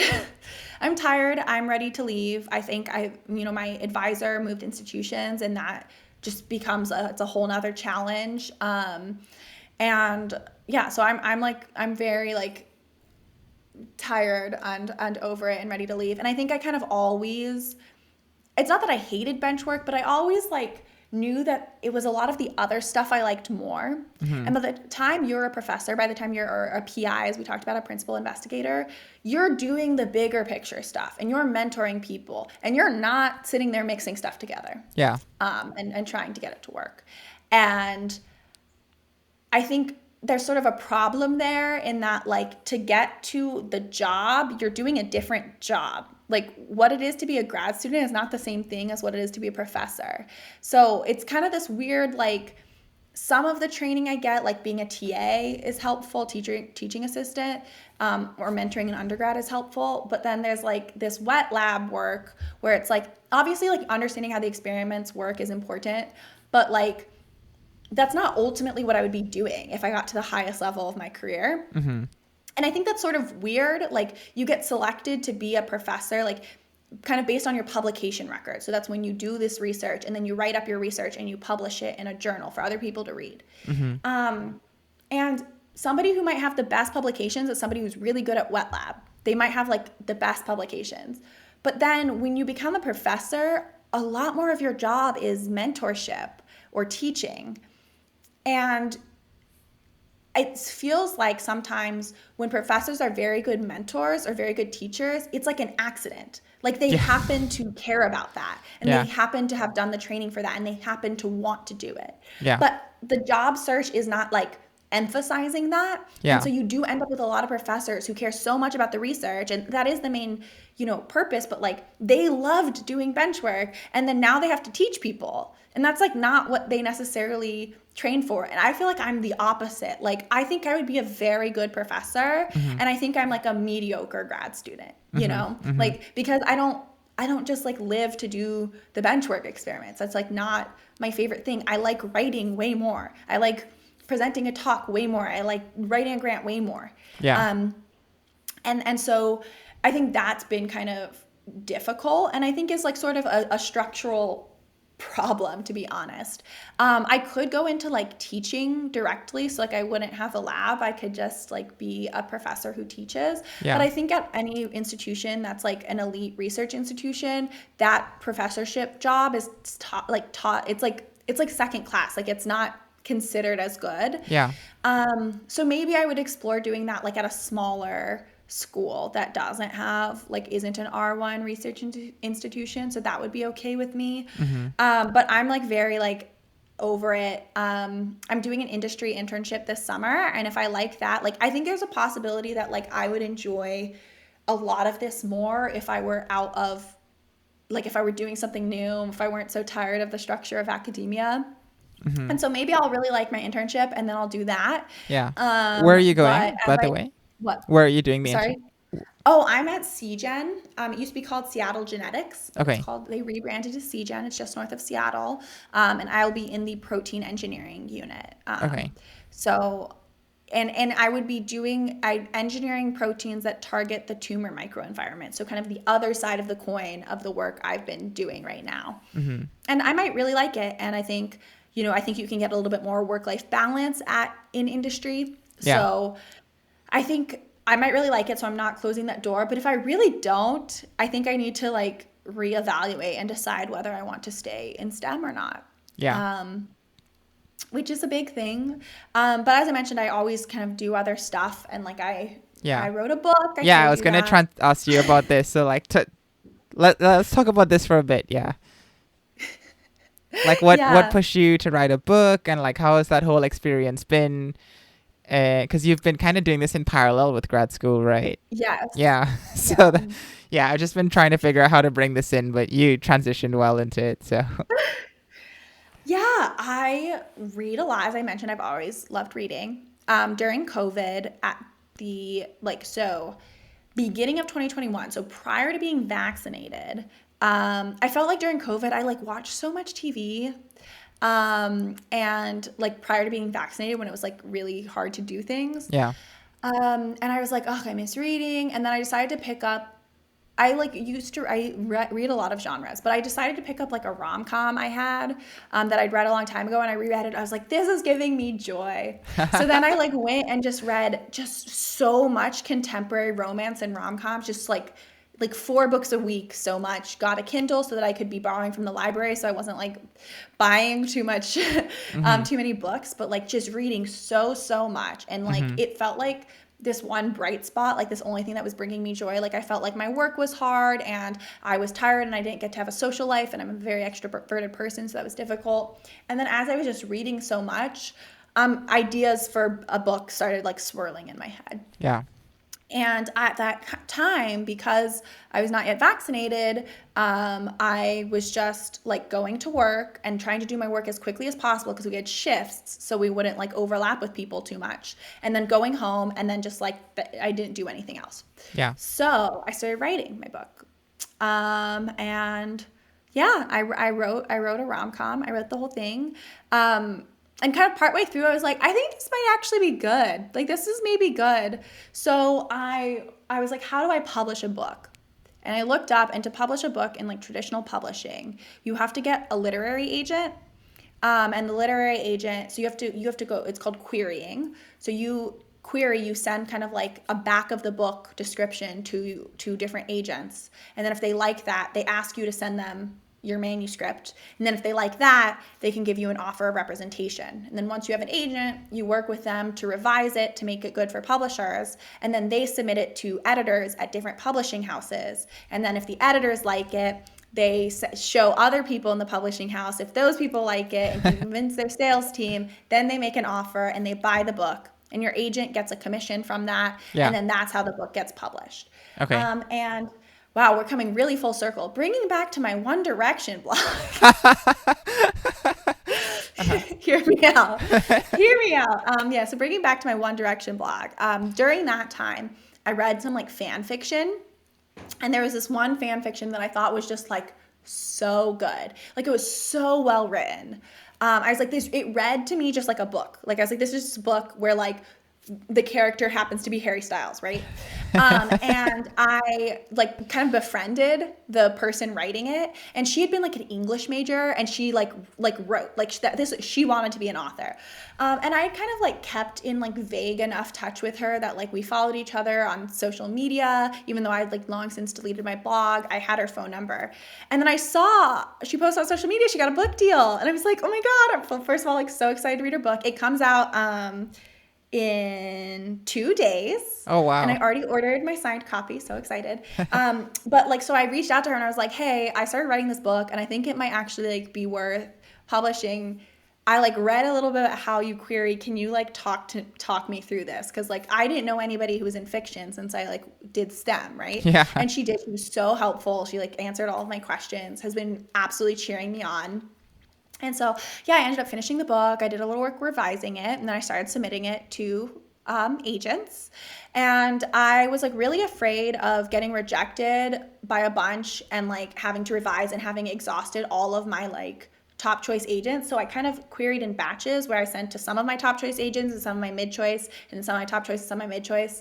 And kind of after the second round of sending, I got like rejected. I got a lot of full requests, which is like a good indicator that they liked, you know, they wanted to read your book. And I got rejected by a couple. And then I got more full requests. And some of those were still out and I still hadn't heard back. And I was like, you know what? What the hell? I'm just going to submit to like the last round of my top choices. And I'm glad I did that because sent those out. And one of my top choice agents, responded to me that day and was like, hi, I loved your sample. Please send me the whole book. I was like, okay, great. And then the next day responded to me and said, hi, I loved your book. Can we set up a call? Which is then when you like talk through them and they make an offer. And I immediately was like, I'm going to go with this person. Like, yeah. I just like it was such a good match. But there was I had a couple other fulls out. And one of those other people, I felt like it was a courtesy, like you're supposed to nudge and say, hey, I got an offer. Can you like read my thing to tell me if you want to give me an offer or not? Right. Because like there's like a deadline. Like a counter offer or something. Yeah. Yes. And so I nudged everybody who had made a full or a partial request as a courtesy, but I kind of knew that there was only one other agent that I really felt like I would consider because just from like the other books she had sold and like what seemed like what I wanted out of an agent. And she ended up, like she said, she really liked my book, but she was just like, I feel like I've acquired a lot in this area right now. And I don't feel like it's not like I love it so much that I like need to get into this like kind of, you know, war over you. Yeah. And so I ended up then just signing with my other agent and kind of like withdrawing my the other like requests I had out because I was like, yeah, I honestly, even if she had made an offer, I don't think I would have gone with her because I just felt like talking to Jess on the phone, I was like, this is perfect. Like, this is what I want out of an agent. Like, so that was really good. And she worked with me to revise it. And then we went on submission to publishers. And the publishers really liked my writing, but they said that for basically, both for like just like pacing, but also for like market potential, that they wanted something called high concept, which is like basically how easily you can pitch your book in one line. Mm-hmm. And my book had been very character driven and like still had like a bit of a hook, but wasn't like super high concept. Yeah. But luckily people really liked my writing. So they were like, hey, if you can figure out how to make it more high concept, we'll read it again. Mm-hmm. Which that's like lucky. If you go on submission and they don't buy it, like oftentimes you can't resubmit the same project. Yeah. But they liked it. I worked with my agent to figure out like a kind of more high concept hook and like rewrote lots of parts of the book. And we actually just went back out on submission.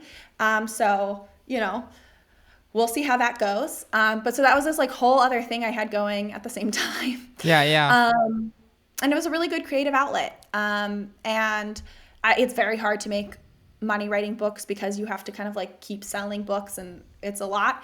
But if I really get to a point where I'm like, I'm tapped out of STEM, I can't do this. Yeah. I have this kind of like other option of an area I can be in and work towards. And I think even if I do really like my internship and then return there, Yeah.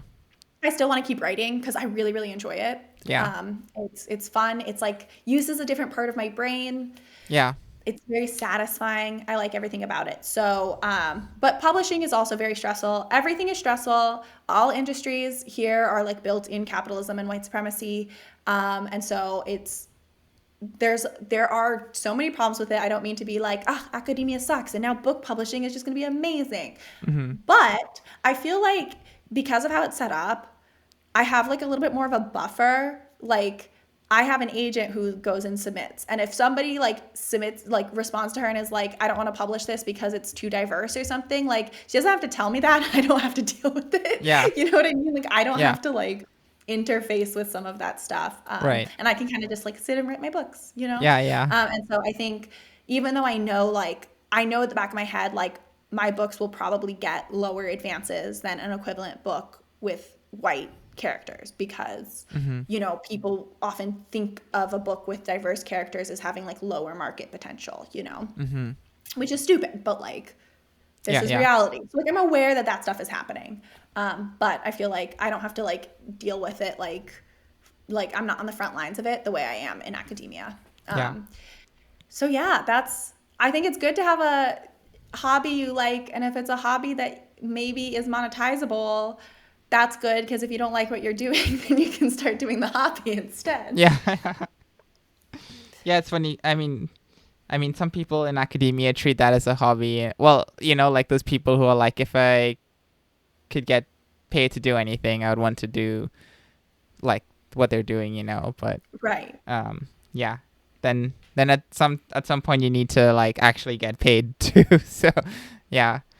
I was wondering, like, you have such good communication skills, you know, and tell me if this is wrong. At least in my experience in sort of the physics math area, it's not common as to find people who have good communication skills, you know. And so I was wondering if like what your experience has been, and like do you think this has helped you like in areas where some of your peers are lacking and you've been able to get a step up because of it? Yeah, I definitely do think one of my greater strengths is my communication skills. I'm a good writer, I'm a good speaker, I'm a good presenter. And in some ways, like, science can be worthless if you can't communicate it, because then nobody knows what you did. And I definitely would say I'm an above average communicator. Like on my preliminary exam and my thesis proposal that just passed, I always get perfect scores on communication from my committee. And they always comment like, wow, you're such an excellent writer, you're such an excellent speaker. And I think it does stand out because, like I said, a lot of people in the sciences, not everybody is like you or me who wanted to do a philosophy minor. A lot of people did the sciences because they're like, this is the only thing I like. I only like doing that. I don't like writing. I don't like reading. I don't, and that's totally fine. And they might be better scientists than me, but they're less likely to be as good communicators. And it's kind of always good to have a skill set that stands out from your peers, right? Like, I do think I am genuinely a good speaker, but also like, I feel like it stands out more when you're in a program where that's not everybody's like biggest strength, you know? Yeah. So I'm happy with that.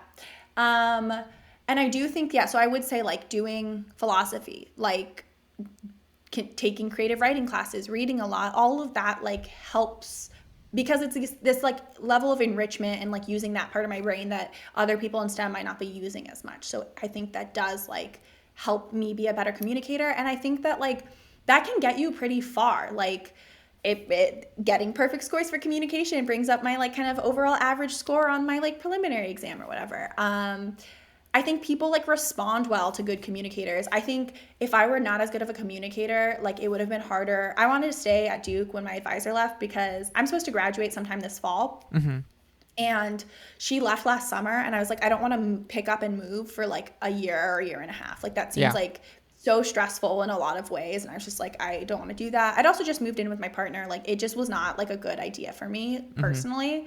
And I had this other person who was already on my committee, and I was like, I want to be in his lab. I want him to let me be in his lab.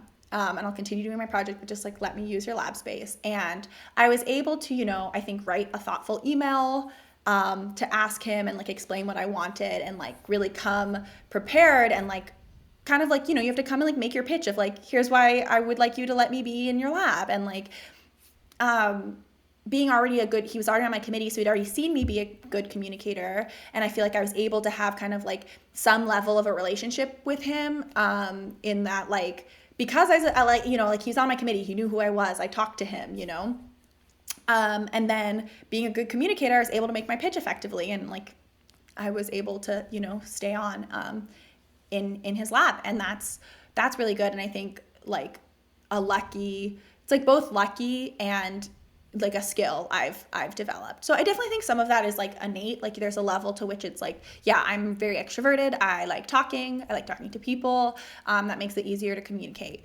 But also like I have continued to do things that like cultivate that skill. I'm like also I'm heavily involved in organizing here. So I'm actually on the board for Carolina Jews for Justice, which is like a social justice organization for North Carolina. Mm-hmm. I was working on it's morphing, but I was working on this project called Fed Up, which is a like anti-capitalist food distribution program, and I was like doing the driver orientation training. And I'm like constantly kind of developing these other skills. Mm-hmm. So some of it is like, yes, innately I'm a pretty good communicator, but also like I continue to develop it. And I think that identifying like a skill that's often missing in your field is like really helpful. Like having that kind of gets you further in some ways. Like I feel like it can make up for some of my areas in which I'm like not as good, because a lot of other people are not as good communicators. Yeah.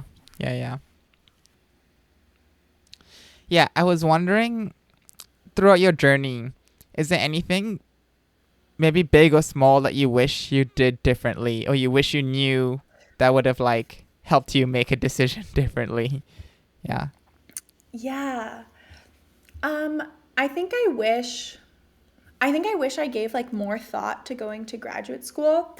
I don't know that I would have not gone if I gave more thought. Like I might still have made this decision, but I do kind of feel like I was just like, I want to contribute and I'm good at teaching. Okay, I'm going to graduate school. Like it was kind of this like, this just feels like what I'm supposed to do now, based on what I thought were my goals. And I was so certain I wanted to go into academia, which you need a PhD to do.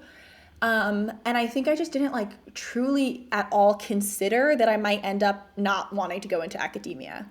And so if I had truly considered it, I might still have decided to do a PhD, because it makes your position going into industry better. Like that's easier, Yeah. and a higher paying position and all of that. And like, you can get higher up in a company if you have a PhD to start. And like, so I might still have made this decision, but I don't feel like I thought that through appropriately. Like I feel like I was like, I want to be a professor, so I'm going to go to grad school. And like, I think doing something like that, where it's like you're deciding to do an intermediary thing only for the purpose of like a thing later, a final thing, is really bad. Because if you decide you don't want the final thing, then you're doing the intermediary thing for no reason. Yeah. As opposed to like, I truly want to go to grad school.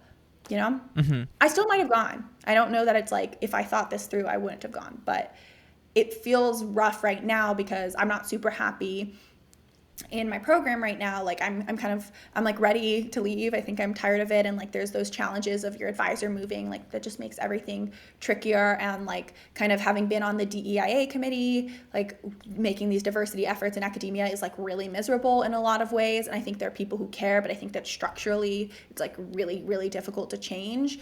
And that, that makes it hard when I'm like, God, I don't want to go into academia anymore. Like, why am I doing this? Yeah. Because my reasoning was so narrow. So I wish I had thought that through much more deeply. Mm-hmm. Mm-hmm. Also, for all the kids out there who look at Rachel Katz and it's like, I want to be like her, what advice would you give them?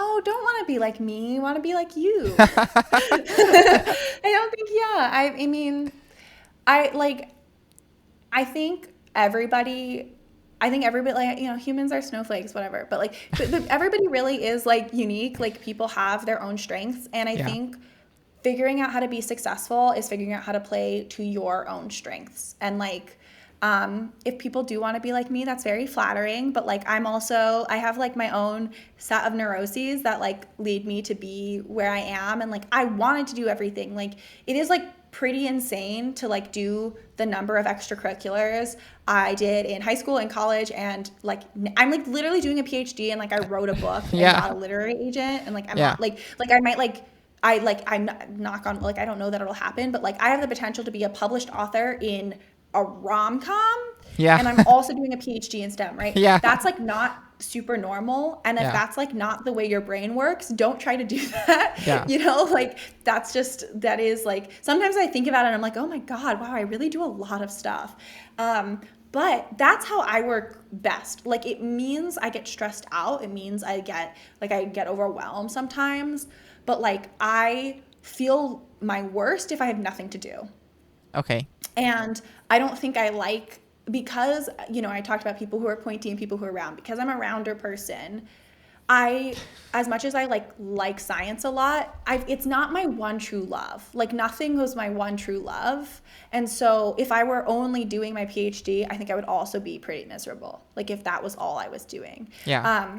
So if you're somebody who has that one true love, do it and commit, and like, try to build in some work-life balance so you don't go insane, but like, really commit and try your best to do that one thing. But if you're not like that, pick something you think you like, but then do spread yourself out, because as much as I have those times where I feel overwhelmed and like I'm doing too much, I don't really want to not be doing any of the things I'm doing, Uh-huh. And I think it would be much more miserable to go through my PhD feeling like I have this kind of untapped area. I guess for the final question, just kind of like for fun, what's like your favorite book and why? Ooh, okay, that's a really good question. Oh my gosh. Can I give two answers? Yeah. Yeah. So my favorite book probably ever, like probably growing up, was The Phantom Toll Booth by Norton Juster. I actually wrote my like Common App college essay and one of my MIT essays about it. It's a really beautiful book about like going on an adventure, and then what's so beautiful about it to me is like the kid goes on this adventure, and then he like goes through the Phantom Toll Booth, and then he's like in this like fantasy world. And at the end, he comes back, and then he wants to go through it again. Like, he desperately wants to go through it again. But then the toll booth isn't there anymore. And as it turns out, it's like he's never going to see the toll booth again. And it says, like, for Milo, who already knows the way. And I think that's, like, really lovely. Like, there's this whole adventure, but then there's this understanding that, like, sometimes you do things and then they come to a close, and you can be really, like, happy you did it. But, like, it's time for somebody else to get that chance. Yeah. It's a really, really lovely book. Yeah. And it was something I would still like read even in high school when I like would get sick. It made me happy. And then favorite like books I've read that are like in my genre that I wrote. I think The X Talk is probably my favorite rom-com. That I've read recently. It came out last January. It's by Rachel Lynn Solomon, and the pitch is two employees at a radio station who do not like each other pretend to be exes for the sake of like a banter podcast about relationships. So they never actually dated, but they like pretend, and they really do not like each other, and then of course they like slowly fall in love. It's a rom-com. I really enjoy it. It has like the person who wrote it, she actually worked in public radio a lot. So it's got a lot of really interesting stuff about like the radio station in the book feels so real because she clearly like, worked with it. And it's also like very sweet that the main character is kind of dealing with the aftermath. Her dad died a really long time ago, but she's still very like clearly affected by it. And there's a lot of themes of like loneliness that are explored really sensitively. I just enjoy that book a lot. Yeah. Nice. The first one sound actually both of them. I wish it was a movie. Honestly, I'm that type of person. Oh, It's like I yeah. wish there was a movie for this. But yeah, that You sounds should cool. try reading rom-coms. I know you're a man and it's like not targeted at you, but like I think that a lot of people feel like reading is hard because like it just a good rom-com is usually paced in a way that like you can get sucked in. Yeah, And I know not everybody's a reader and so like it might not work, yeah, but like I think that there's that aspect of like the way you get enraptured in movies. Like that's part of yeah. why I really love rom-coms I because see. I feel like for literary fiction, I'll still read it and I still like it, but I don't get sucked in that same like I'm absorbed in this right now kind of Yeah, way. yeah. My difficulty is that I can only read like nonfiction books, but maybe it's because I haven't found like a fiction that can suck me That in. So I think maybe if you suggest this, because I like watching rom coms, but I haven't you tried reading read, one. So read the X Talk. okay, Read the X Talk. You should read it. Yeah. cool. Maybe I'll think of ones to recommend you too that are like dual point of view because especially for heterosexual romance, some of it is single point of view and when it's single point of view, it's usually from the perspective of a woman, which I don't know if it'll like prevent you from getting sucked in as much. But there's a lot of dual point of view ones too. So I I'll see. share some of those with you. Okay, cool. Okay, thanks so much for agreeing to be on this podcast. Yeah, it's been a super great conversation. I think people are Yeah, going to it get was a so lot out of fun. it. Yeah. Well, I hope so. Yeah, thank you for having me. It's always good to talk to you and see your face. I like the blonde hair. It's very fun.